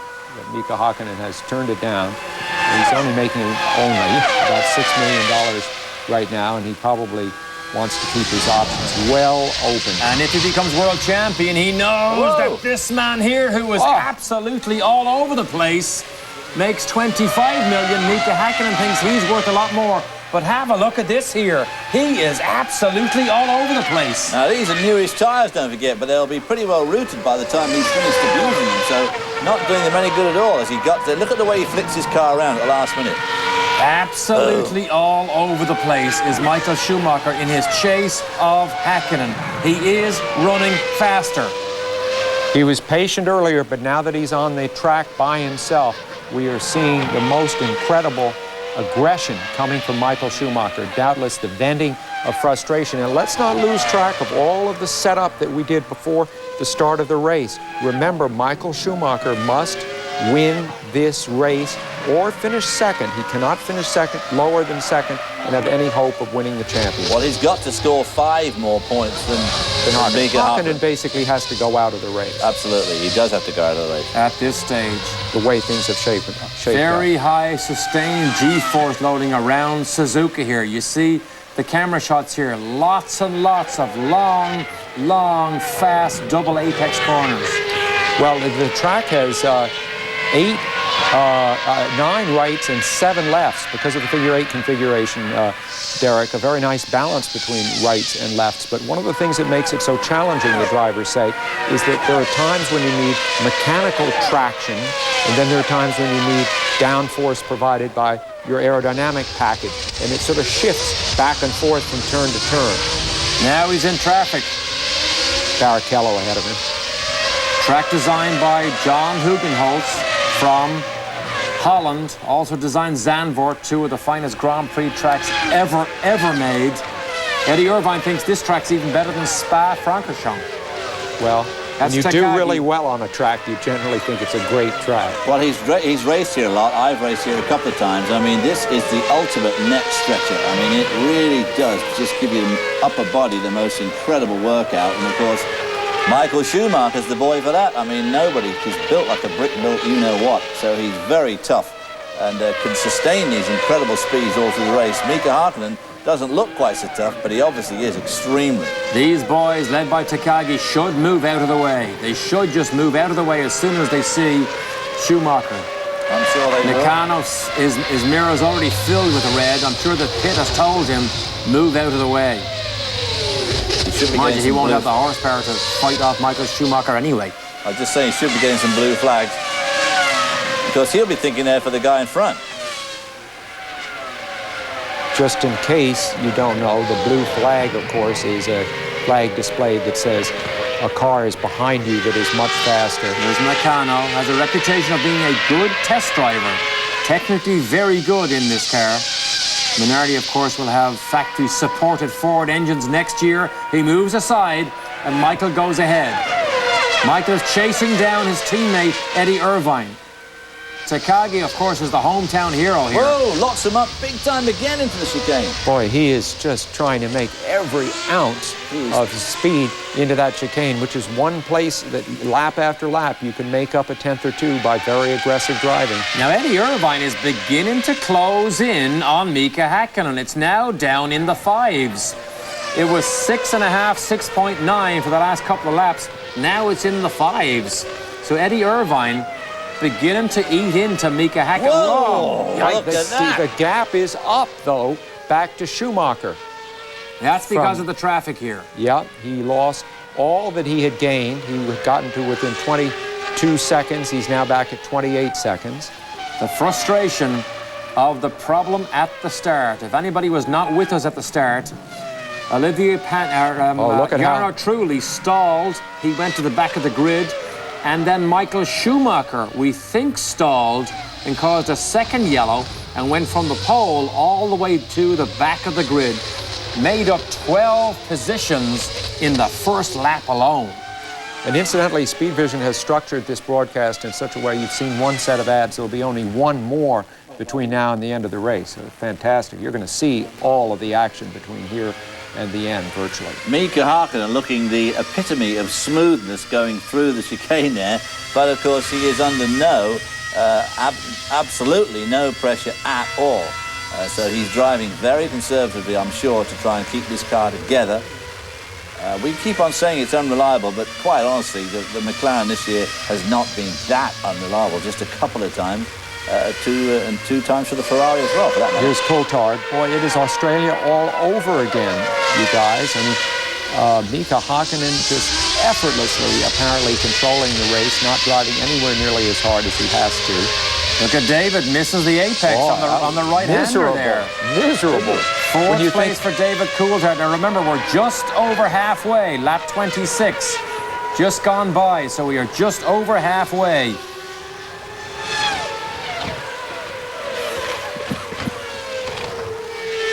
Mid-41s is about the average lap time of the 4 top drivers. Last year, the lap record was 138.9, 1 minute 38.9, which is an average speed of 130 miles an hour. So they've lost a couple of seconds, a little over a second, with the change of the configuration of the cars. Yikes, look at this again. He's doing it Just again. absolutely That- toast. Look at those That- The tires. right front tire. But you know what, David? Does that look blistered? It's right front terrible. tire. I think he's tearing it apart. Yeah. But I wonder if he's got a problem with his brakes. it's sort of a bit unlikely to just keep on. Let's see if he does it again. Goodyear may be in their last race in Formula One, but their tires are certainly being put to some test in this race. And it is a sad weekend here because there are so many people involved with this Goodyear racing program for so many years. To think that they're going to close everything down after winning 368 Formula One Grand Prix events. Bridgestone have only won 8. But just think of all the people in Akron, Ohio, who've done so much this year to develop these tires with Ferrari, and they did a super job. 5th, 6th, and 7th here, all in a line. And the manufacturers battle for 3rd place at stake.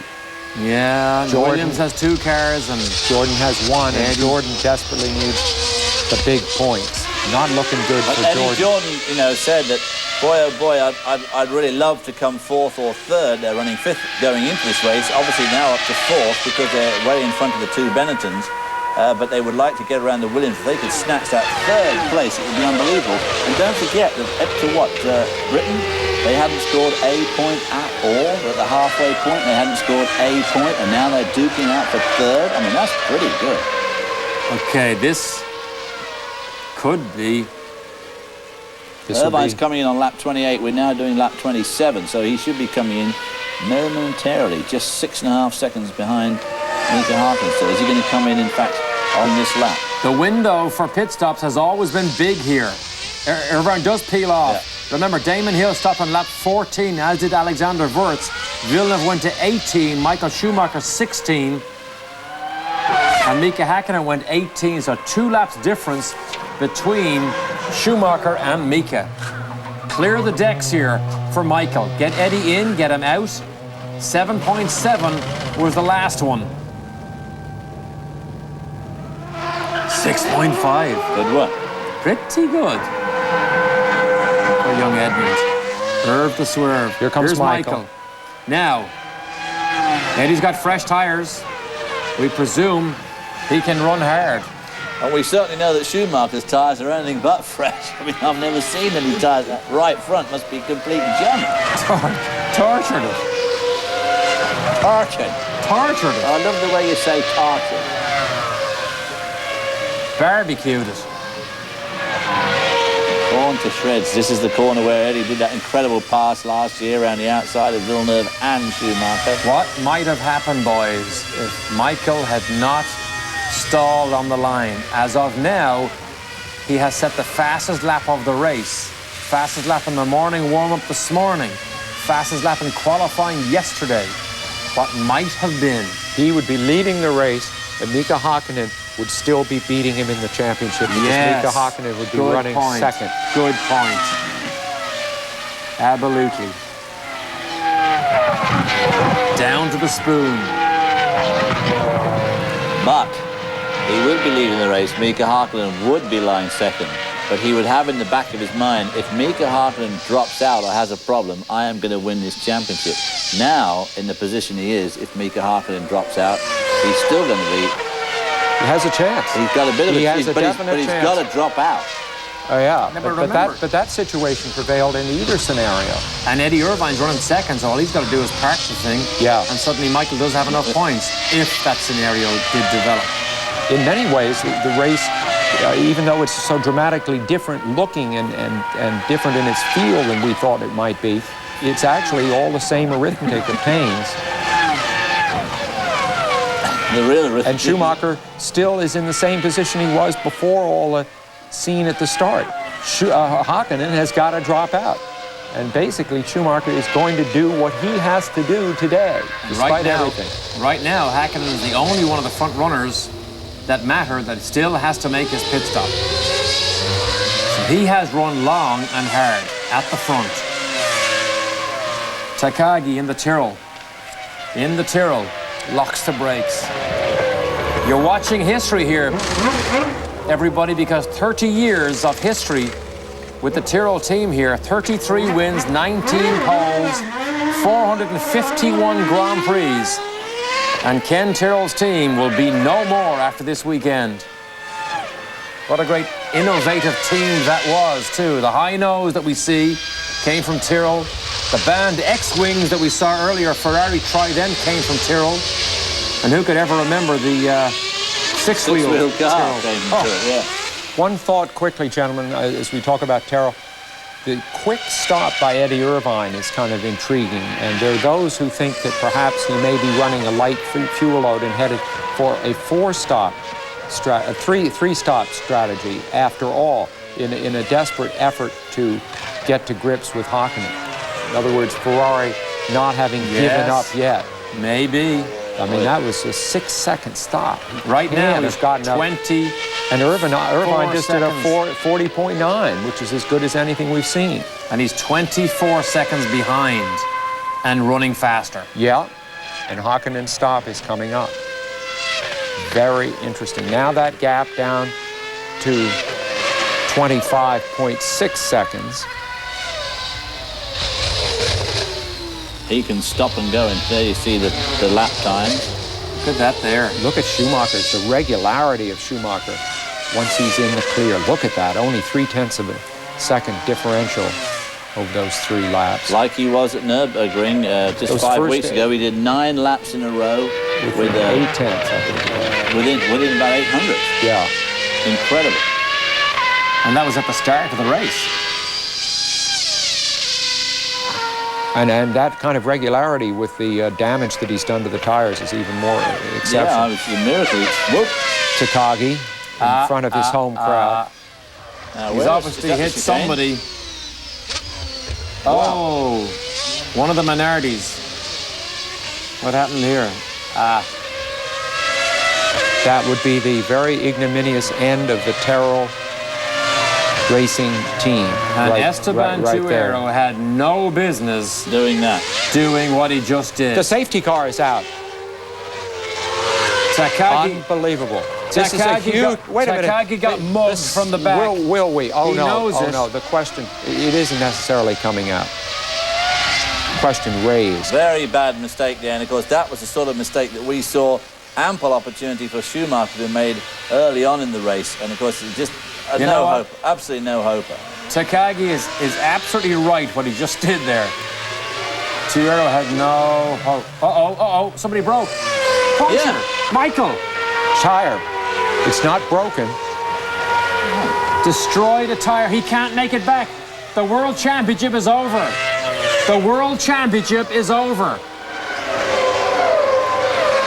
Tyrrell obviously hit and something, Goodyear yeah, the car. have both gone out, 2 historic names, more or less, at the same moment. Mika Hakkinen Is world champion. is the world champion. He does not know it yet. He knows it. I bet he does know it because they're watching television. Same as Michael we are. Schumacher has a tire failure for some reason. We don't know whether he picked up some debris, but Michael There it Schumacher's is. challenge, it explodes going down past the pit lane, and just like Nigel Mansell in Australia when a rear tire blew, the challenge is over. So the Ferrari race- have to start all over again next year. And the season ends the way it began for Ferrari, with a mechanical breakdown. And in between the first race and now, they had absolutely 100% mechanical reliability with Schumacher's car. Well, Isn't that amazing? well. Mika Hakkinen now makes a pit stop as the new world champion. He is the world champion as of now. He can savor every minute. The car can break. It doesn't matter. He's won the championship. Mercedes-Benz, I'm sure everybody in the Pac West motorhome area watching on behalf of Mercedes-Benz and everybody else even remotely connected with Mercedes-Benz realizes the mountain that has just been climbed successfully by Mika Hakkinen and Ron Dennis. And of And course, he's ahead of Eddie Irvine, handily. He got out ahead of him. He doesn't even have to worry about that situation. and of there course it is. an incredible thing too for Ilmor Engines, who There you go. designed and developed the engines in conjunction with Mercedes. So a great day for Mercedes, not a good day for the Ferrari team. The president of Ferrari, Luca de Montezemolo, can only look on as he sees the celebration begin to happen in the McLaren pit. One hates to say it, of course, but the team got off to a very bad start because the Goodyear tyres were quite clearly not as good as the Bridgestone, and to be pushed out of the very last race by a total failure of the tyre must really dig the knife deep into Goodyear too. Now remember, it just happened after Takagi got mugged at the chicane. There was bits of shrapnel and motor car and carbon fibre all over that chicane that could well have been what punctured Michael Schumacher's tyre. Plus, of course, he was probably a bit low on tread where he's been locking him up badly. So certainly not throwing the blame at Goodyear, but it's just pretty ironic that the season got off to such a bad start. Now we might have an interesting chase. Can young Irv the Swerve close in on Mika Hakkinen? Is there still a chance that a Ferrari might win here? I think that Mika Hakkinen now, having made sure he's going to win the championship, is certainly going to make sure that he wins this race. The last time this happened, Michael Schumacher, when he stood by the sidelines and watched the World Championship unfold, was in Australia when he became the champion because he didn't know Damon Hill was also damaged. Now... It was last year at Jerez. And last year he stood beside the side of the road also and lost it. Now, Mika Hakkinen can enjoy the last third of this race as he has never enjoyed a race in his life. He can literally savor the championship from the cockpit. That's Absolutely. fantastic. Not after the race, but while the race is still going on. And earn your money, young Edmund, now. Earn your money. See, can you run him down? Villeneuve. And this fight still goes on here. A great constructors' fight here between Damon Hill and Jacques Villeneuve. Damon Hill needs something to happen. One of these Williams cars. Something worse than that. Good stop for Jacques. Hill still stays ahead, but it's not good enough because Frentzen is in the mix. Here's Eddie. Chases Mika. Eddie Irvine will finish ahead of Michael Schumacher for the first time all year, except for the first race. And Michael Schumacher had said coming in here, if he could help Eddie Irvine to get his first win, he would back off and wave him through. It wasn't meant to be. The most expensive racing driver in the world is down at turn one, sitting like one of the ordinary punters, having a look over the fence. And Mika, you see him glance in the mirror? Just takes a glance in the mirror to watch and see where Eddie Irvine is. He doesn't need to win, but it would be nice to win. And raise your arm. I think your point about the debris up there at the chicane where the Takagi and Nakano run into each other is probably a very valid point. There probably was a lot of fiberglass and aluminum up there that no doubt cut that tyre. These tyres just don't blow up. And that's where the fact that those tires were so worn might have also been a factor. If he'd just been out on new tires instead of abused one, he might have had a little insurance policy. Hit a flat spot and just went through the thin casing there. There's the long walk home. Goodyear tires are now finished with their bid for the World Championship as Michael Schumacher walks home. Now, here's a pit stop that could be very big in the outcome because can he beat out Damon Hill? Wow, with the 6.9, yes he will. Yes, he will. Where is Damon? Very quick one. Damon Hill has not gone down past the start-finish line yet, but I doubt very much if he'll pass Heinz-Harald Frentzen. No, didn't. Didn't do it. Didn't do it. There's the gap. Eddie Irvine has hung in there, but you can't feel that Mika Hakkinen has ever extended his car to the fullest. Based on the practice and qualifying times, there's been more speed in this car all day long, and it's just kept Eddie at bay. And we talked about mechanical reliability, whether it'll have a hand to play. Right now, it doesn't make any difference. Michael Schumacher is done. He's out. The Bridgestone tire people, who will be very busy on Tuesday coming up. Everybody else will get to test the tires. Remember, next year's tires will have 4 grooves instead of 3. 4 grooves next year, so a lot of changes. Bridgestone also say the cars will be 3 seconds a lap slower because of our harder compounds. Mika rolls on. Haley compared what happened to Schumacher to Adelaide, Australia, 1986. This is Nigel Mansell, who 19 laps from the end of the race needed only to hang on to 4th place. He was running solidly in 3rd when his tire let loose. And you see Alain Prost, who then swept on to win the championship. A very, very similar situation as we found here today, Derek. And then today, the same thing happens. Look at the debris fly high in the air. Right, and it must be I would 40 feet almost up. bet you debris from Nakano or from Tierra's crash caused Michael Schumacher's tire to blow up, as Heinz-Harald Frentzen still stays ahead of Damon Hill. Let's take a look at the Bridgestone race reset. Not surprisingly, the leader from the very beginning has been Mika Hakkinen, as he has been the leader from the beginning of several of the races this year. Cars out 8, several of them just in the last few minutes. And of course, the big story is that Mika Hakkinen has clinched the 1998 World Driver Championship right here in the last race. And it means that he joins that elite core of drivers who has started the season in the lead and stayed in the lead the entire way. And Eddie Irvine is about to make a third pit stop. So the light fuel oils that we speculated on earlier, as the Lacey barely makes it through the chicane, but the light fuel oils we speculated on earlier is the way Ferrari went with Eddie Irvine. But the depressing thing from Ferrari's point of view is, of course, that they weren't quick enough, even with that light fuel load, and haven't been on any of the shorter stints they've done on it. So that was a good strategy, but it obviously didn't help them enough. Now, of course, it's academic, because even if Eddie were somehow to get to grips with Hakkinen, it wouldn't make any difference. That energy has gone right out of the race. Mika Hakkinen, world champion. The second Finnish Formula One world champion. The first one was Keke Rosberg, who is now his manager. And at this time, Derek, last year, Mika Hakkinen had yet to win a race. And not too long ago, Mika Hakkinen almost lost his life. We covered that earlier.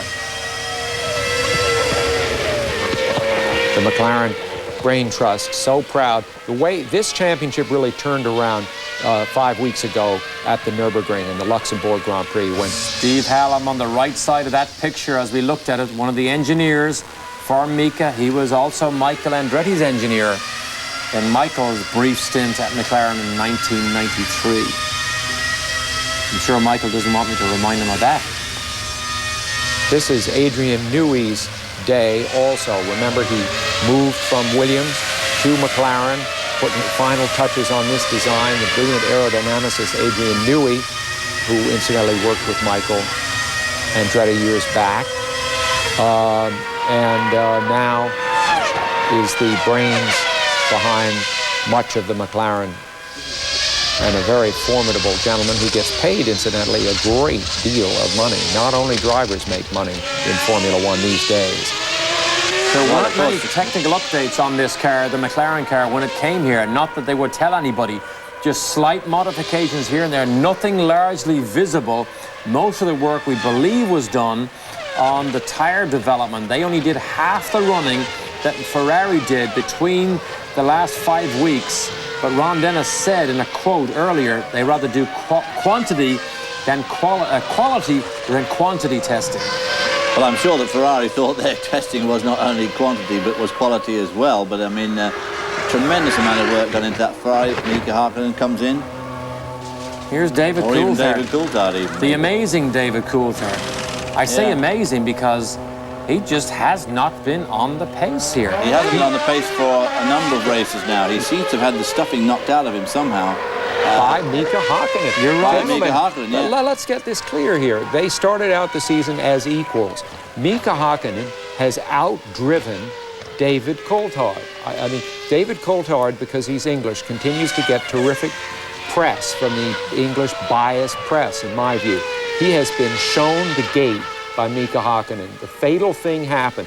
He went into a good season with a good car and got blown off by an even better driver, and his career is tarnished, in my view. And I think, too, tactically, he made a big mistake, of course, in letting Hakkinen win that race in Adelaide. I just think if he'd had that one win behind him, he would have felt a lot better about it. More muscular, kind of. Yeah, I think it would have done him a bit of good, but I mean, the fact is that Hakkinen just showed him up horribly. as the year has progressed. There's no doubt about it. Well, thank goodness for the strange outcome of that race in hindsight, absolutely. because Hakkinen needed all the points he could get. As it happened. Lap 39 and Eddie Irvine is in, Sam. So what you speculated on earlier, 3 stops for Eddie Irvine. So now the pressure's taken more off Mika Hakkinen. He was about 3 seconds behind him. Officially now, we know that Michael Schumacher had an electronic problem with the clutch at the start. That's what caused him to stall and go to the back of the grid. And it was debris he ran over to cause that tyre to explode down that front straight. Always terribly worrying for the other drivers, knowing if they've run over some debris and are going to have a problem with it. Just not Michael Schumacher's day, that's all. I guess What a not. struggle. The whole season has been a struggle with Schumacher and Ferrari versus Hakkinen and McLaren Mercedes. It has been a titanic struggle all season long. One of the great title fights. Well, as we said going in, it's been so even. A couple of years ago when Schumacher and Hill were racing, Hill had such a clearly superior car over the Benetton, and you just somehow felt that Michael Schumacher was playing with him, won the championship twice. And this year, though, it was a much, much more even match between Michael Schumacher and Mika Hakkinen. Even though Hakkinen had the better car most of the year, certainly from about the midpoint on, the Ferrari was significantly improved. Well, Suzuka has produced some great confrontations through the years, physical confrontations, that is, between championship leaders. That has not happened today. But in a strange way, it was a very physical race with Michael Schumacher in trouble off the grid, then trying to muscle his way through the pack, bouncing off the chicanes, tearing his tires apart, and then finally winding up at the edge of the road, a defeated man. Very dramatic race, except that Mika Hakkinen here seems to have driven along in a vacuum the entire way. Yeah. He led from the start, as he has so many times this year. He's piling up laps led.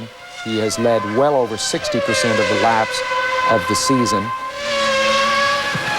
Yes, young Harklin's going to end up with somewhere around about 580 laps led for the year. Close to that. Out of about 900 laps. Yeah, out of Fewer than 900. Yeah, he will have actually completed around about 825, 830 laps. So it's a staggering percentage of laps he's actually completed. And of course the number goes up by 1 to 13.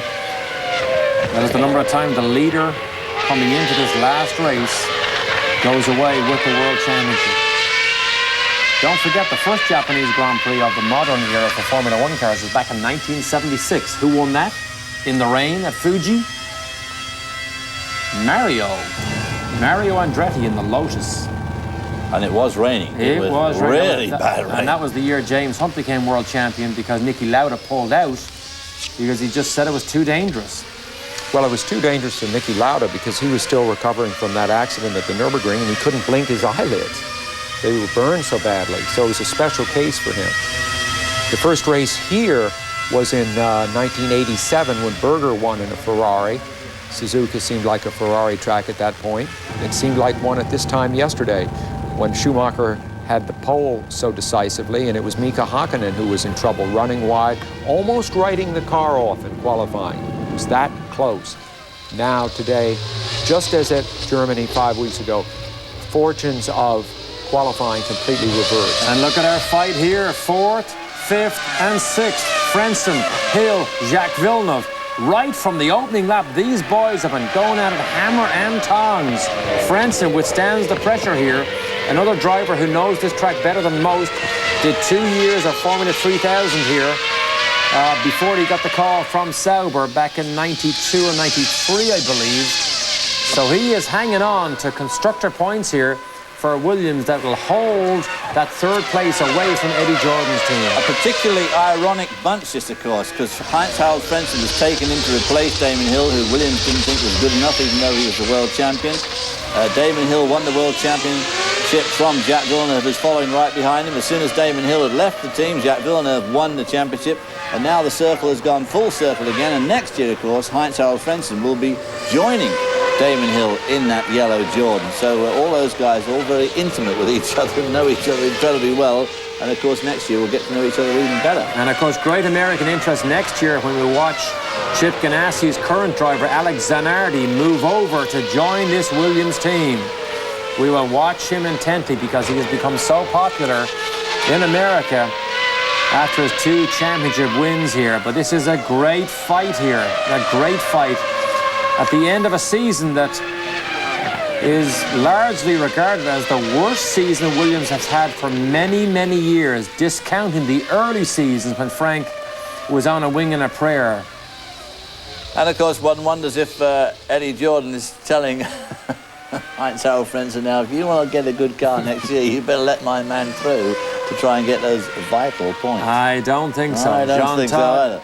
I don't know whether he's looking at to see if Eddie can catch up to Mika Hakkinen. I doubt it very much. But the Williams boys have Damon Hill in the sandwich here. Good fight here. Williams already have 2 test drivers. 2 test drivers. One isn't enough. Montoya, who'll move away from that role, but Max Wilson is also a test driver for Williams, and we've lost what? Another minority.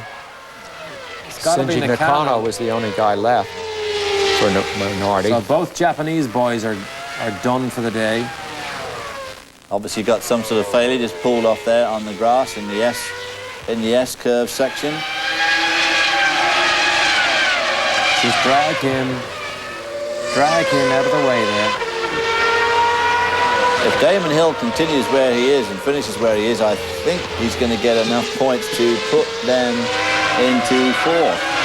They will pass the Benetton team. They will trailing the Benetton team by a couple of points going in. Take a look at this.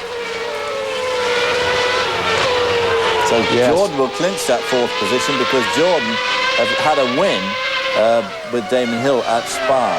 5th place, of course, being their best up until now. Did you see how weighted that was in the advantage of McLaren and Ferrari? How tough a job it is to win in Formula One. Today, we have not even spoken about the Stewart team.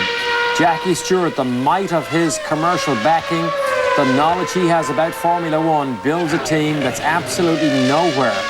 That is how difficult things are in Formula One. How about Elaine Prost? Prost, exactly. Another example. Builds a team up Well-funded. to 250 people with the funding he has and the knowledge he has, and they have had a disastrous season. Not only is the Stewart team nowhere, it's slipping backwards, almost unbelievable as it seems. I mean, they're in the clutches of Minardi and Tyrrell at the back there, so they're really going to have a shake-up next year. I think that Ford are getting pretty fed up with it. It was their designated hitting team, and I think that next year we're going to see some changes there brought about by Ford. Apparently, you know, Peugeot, a little disappointed with Prost, may have talks with Jordan by the middle of next year. Well, I don't know. As you watch Mika Hakkinen roll on here, just think of the battle in the years down the road between Mercedes-Benz and BMW. BMW will be in the year 2000. But what a titanic fight that's going to be also between those German powerhouses. Toyota, we hear, is interested in maybe coming to F1 in the year 2001. Honda, of course, now officially confirmed to be back in the year 2000. Dallara has built a brace of cars for Honda to go testing with before they build their own, not just their own engine and gearbox, but also their own car. That's a tall order. A very, very risky project, in my opinion, to build your own car. It's just not that easy, and there's so many incredibly good designers out there. People like Ross Brawn, who helped design this car. Adrian Newey on the McLaren team. Gary Anderson, who's just left the Jordan team. There's a lot of knowledge out there that, boy, oh boy, it's hard to emulate and catch up to speed without having at least one or two of those guys in your camp. Is he catching Eddie Irvine? Does it make any difference? Is it a bit of a disgrace that he is running 3rd and not 2nd? I think so. Whoa. Well, he Sloppy certainly race, won't too. like it. Remember his error at the chicane? David Coulthard has had some highs and some basic lows, some very bad lows. Obviously, his worst low probably was when he blew up at the Italian Grand Prix, which he would have almost certainly won had he continued. Another low, in my opinion, was his this dismal performance at Spa with the incident with Michael Schumacher. Everybody still seems to think it's Michael Schumacher's fault, but I'm pretty much in the side of Michael Schumacher there. I think that David Coulthard just did the whole thing completely wrong. Look at the fight here. Remember what happened to Jacques Villeneuve last year, disqualified. He was on the pole here in 96 and last year, started the race and then got disqualified. The team put in a protest. They withdrew the protest afterwards, and that was for something silly. He went too fast past a yellow flag situation. They disqualified him from the Japanese Grand Prix. Those sort of subjective things are terrible. But in fairness, it was his third infraction for the same thing. Well, but of course, who's to say it's too fast? When you're a marshal standing at the side of the road and somebody goes past at 60, can you really tell the difference between 60 and 100? I don't think so, not when you're standing at the side of the road. Williams are rumoured to be setting up a second team, a complete second team that will be based in Germany for next year as we watch Fisichella in the Benetton. Have not seen him all day, But, running 7th. Now, there's a team that they started off the year so strongly when Bridgestone obviously had a lock on the tyre situation. They looked absolutely wonderful, and they have just slipped backwards at the most alarming rate. Came here this weekend, struggled for grip. Started off with understeer, but a basic lack of grip. And as the cars got worse, it's interesting, Fisichella's brilliance sort of came to the fore. At first, Wirtz was the faster of the two, but as the cars got worse, Fisichella became the faster of the two. Absolutely, slightly more experienced, no doubt, but both those drivers must be feeling terribly disappointed that David Richards, who had come on board the team as the owner, or still the general manager, and the guy who was going to bring them to the forefront again, has left after a spat with the Benetton family. So I really don't hold out a heck of a lot of hope for Benetton next year either. Meanwhile, Mika Hakkinen strolls on towards his first World Championship.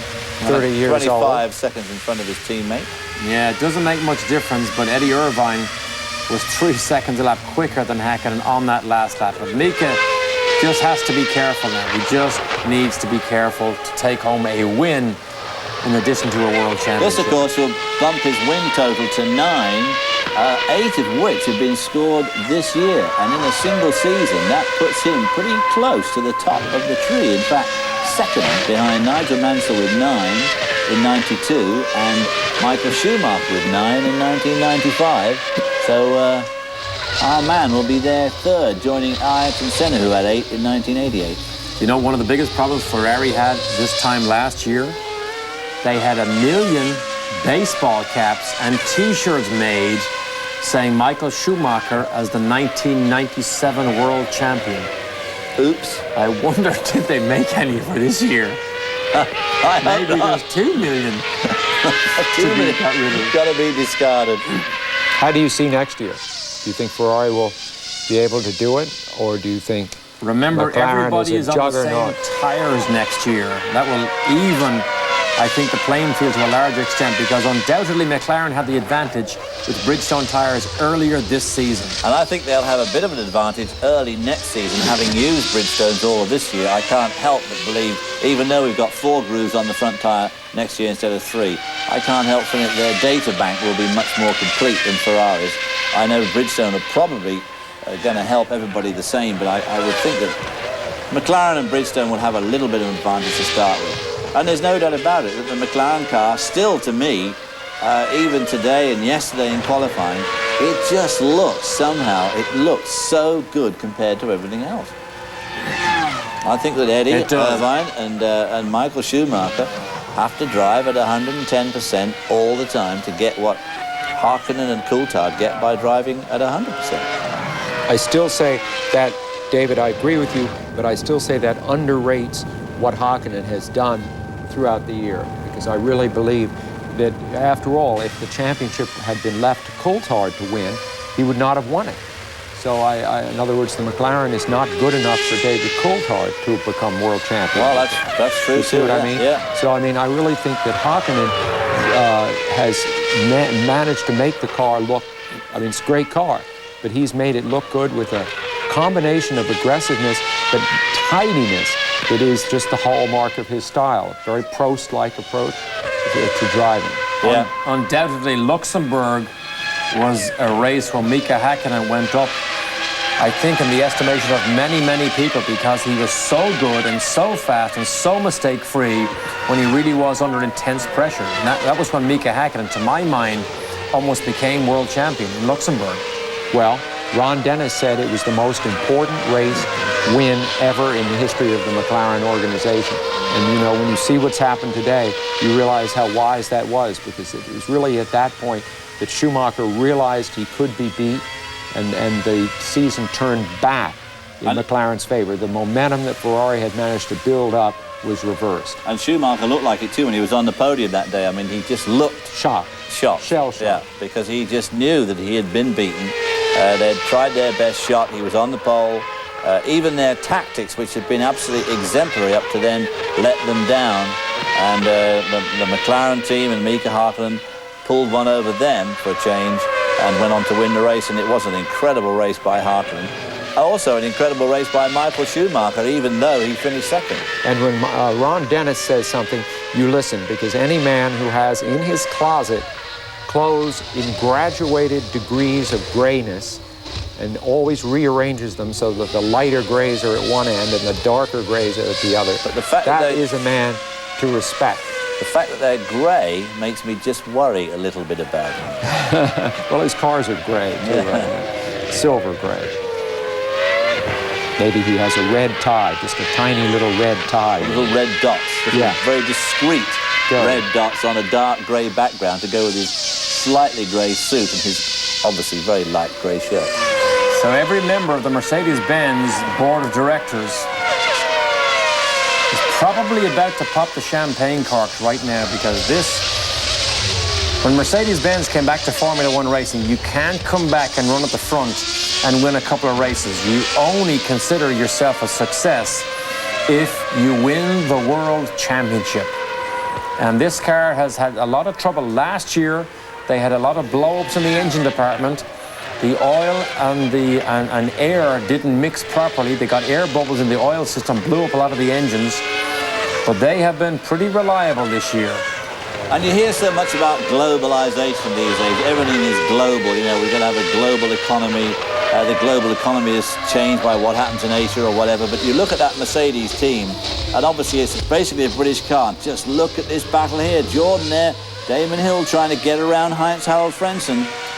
But both these teams are so. Here's Michael Schumacher back in the pits, changing into his You can see Civics. he's already changed. We have word that he said to his crew just after the start, it's a shame. He said he knew that the championship was probably lost back at the start. And he said it's a shame that it comes down to something so small. Now, he also, we understand, knew he felt a vibration, a bad vibration in the car the last 3 laps, and they were discussing whether to come in.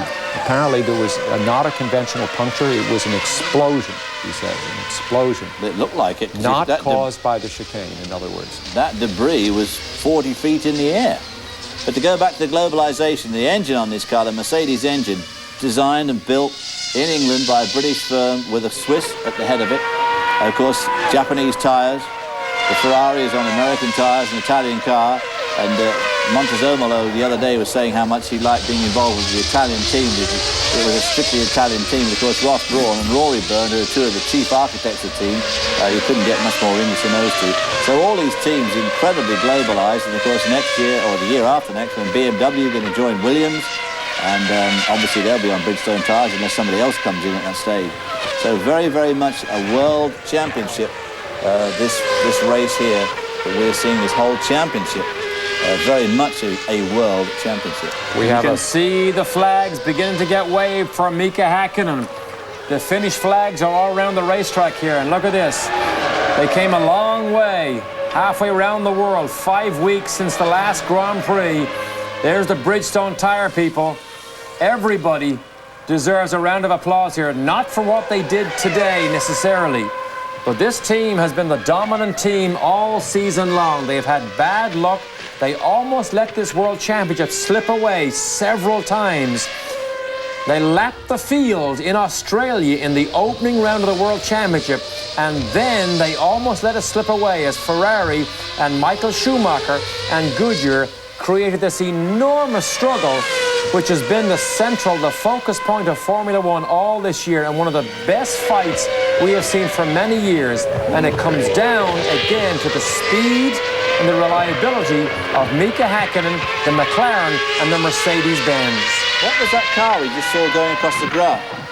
I think it might have been a Prost. It doesn't make any difference. It has no outcome in this World Championship. Mika waves to the people on the sideline. He has so many supporters here. He is a very unusual personality. He doesn't say very much in the press conferences. People say away from the glaring spotlight, he's a completely transformed person who enjoys life. Well, he's going to get many days to enjoy this one, because he salutes his team. He is the world champion, as is Mercedes-Benz and McLaren cars, and he locks the thing to the ground. He locks all four wheels. And Eddie Irvine comes by in second. Finland has another world champion. 1982 was their last world champion, and they had to wait till 1998. He is in tears. He is in tears. A man who almost died trying to win his first Grand Prix. Almost died because of a mechanical failure. As David Coulthard comes across and gives his team a round of applause. Well, we hear that Mika Häkkinen's current contract is about a $2 million salary with $1 million per race win, which is pretty hefty, but I imagine that now he's world champion, he and his manager, Keke Rosberg, will make that a lot more And upfront. remember, Ron Dennis offered that deal to Damon Hill. Damon didn't take it because he didn't want... Look at this, speak of Damon, he passed Frentzen. He did. He pulled past Heinz-Harald Frentzen. This is for fourth place. Wow, so the battle continues.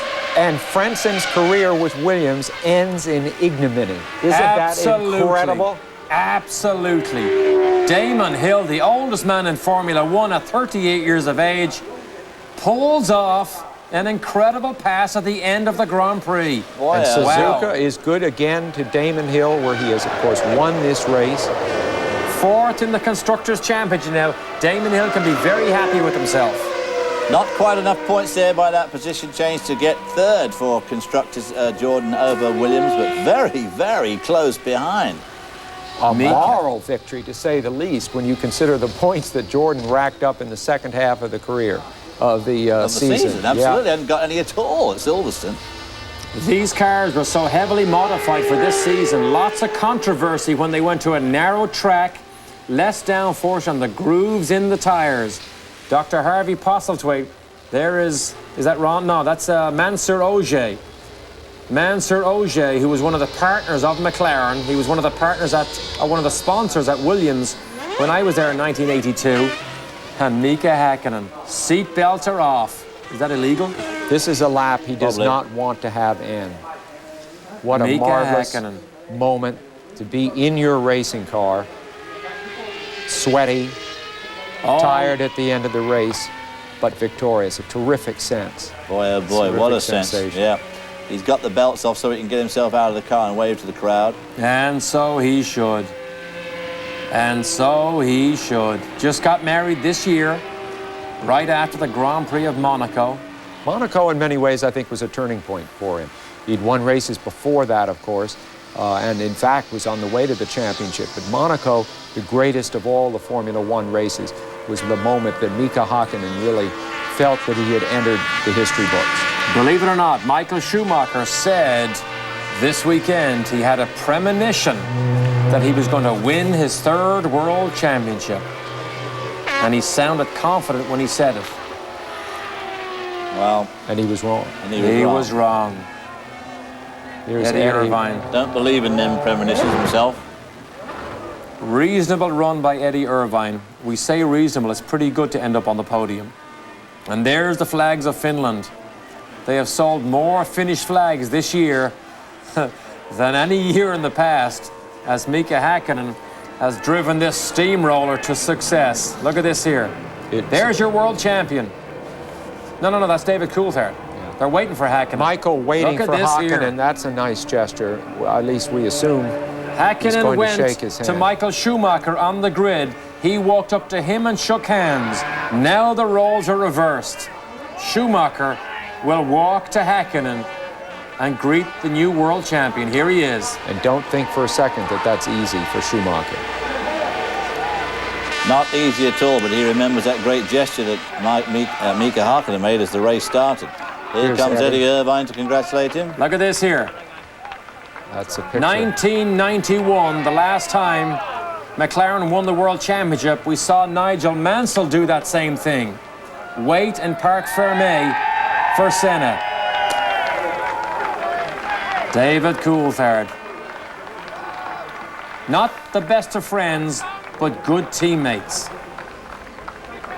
Good teammates is what you needed this year. But we have a new world champion from Finland. And we're going to see what he says in just a moment. Enjoy the moment. Live here on Speed Vision, Mika Häkkinen has run down the end of the pit lane to wave to some Finnish supporters at the top of the front straight, and now he has to run back to the podium ceremony. He looks And fresh. it won't matter at all. He is feeling no weight upon his feet He looks right now. unbelievably fresh, He looks doesn't fresh. But of course, it's probably illegal. They'll probably fine him now. They'll so probably fine him $5,000. take his championship away. 1955 was the last time Mercedes-Benz won the Formula One World Championship. And you cannot win anything bigger in the world of motorsports than the Formula One World Championship. A huge, huge investment.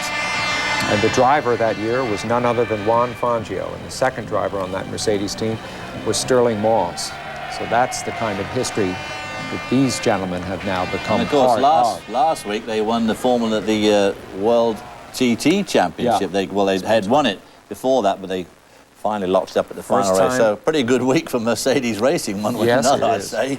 First time Mika Häkkinen ever stood on a podium And by the way, was in David, 1993, right here. yeah, Look at this. and he isn't standing on it this time. He's jumping in. That 1955 Mercedes team also won in the sports car. I am the world champion.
The Bridgestone Tire Company are also world champions. Their first year in Formula One.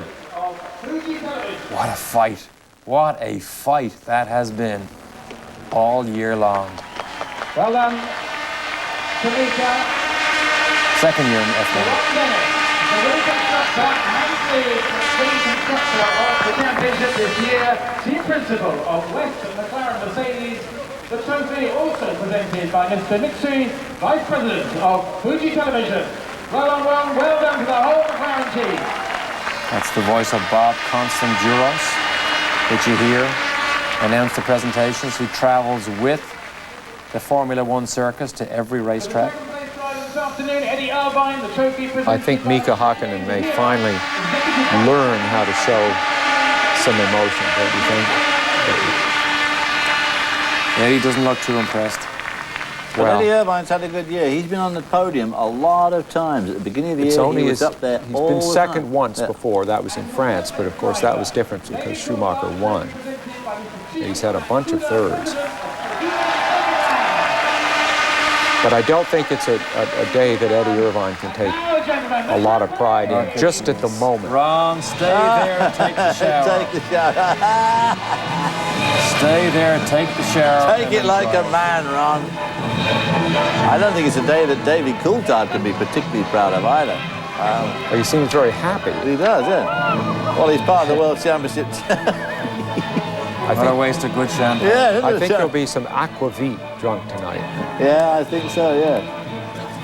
These guys are not... Well, of course, they can't go completely mad tonight because they're all going to test on Tuesday. Do you think they'll really test on Tuesday? There are months to go. I guess they will. They're all so hardcore. They'll have to, yeah. Yeah. There it is there. It's been a long season, 17 races, started in Australia, all through Europe, and then comes down to Japan to settle the fight between Ferrari and McLaren. We'll be right back. Look at our Bridgestone unofficial results of the Grand Prix of Japan. Mika wins. Eddie Irvine just wasn't on the pace. David Coulthard will not be happy with what he had, but look at Damon Hill. That was a huge fight all day long between the two Williams cars. Damon Hill will have a big celebration tonight.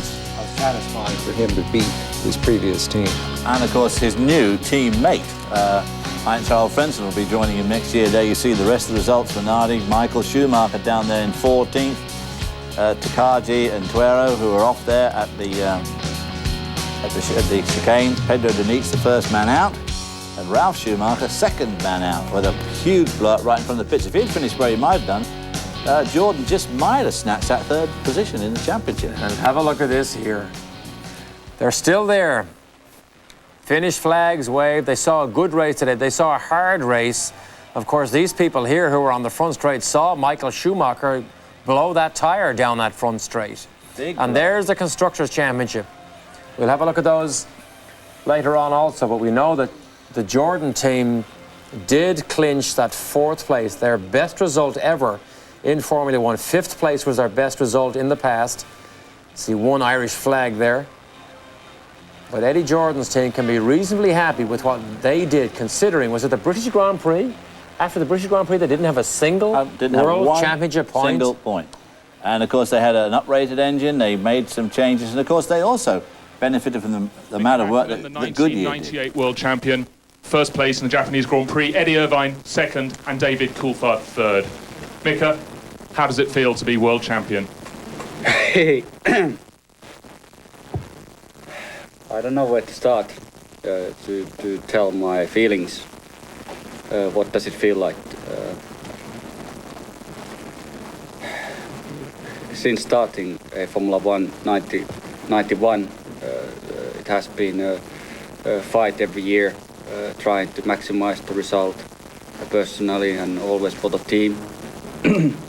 And now with West McLaren Mercedes driving since '93, I've been continuing that effort to win races and to be a world champion. It took a while. It took quite a long time. And now, you know, it happened. And looking all those times back, what we have done together and what we have achieved together in the past, you can be happy about it. Without those hard working hours for the people in the factory, for the designers, for the marketing, for the partners to the team, we still wouldn't be winners. But because there has been such a hard work for everybody, here we are. We won the championship. But looking at the first start of the race, the start was aborted, but it seemed as though you'd rolled past your mark. Did it slightly concern you that maybe you'd be sent to the back of the grid, the fate that then happened to Michael at the second attempt? No, because all the red lights came on, and I knew when they go off, you have to go for it.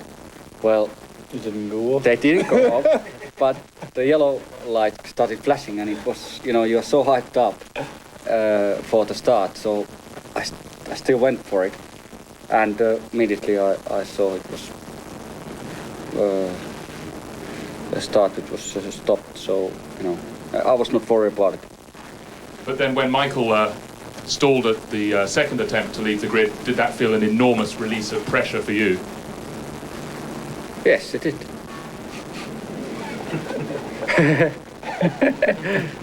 But then looking to the race, obviously you had Michael starting at the third attempt from the very back of the grid. Was it easy to control the race from the front? Well, it was easier than some of the races it has been in past this year.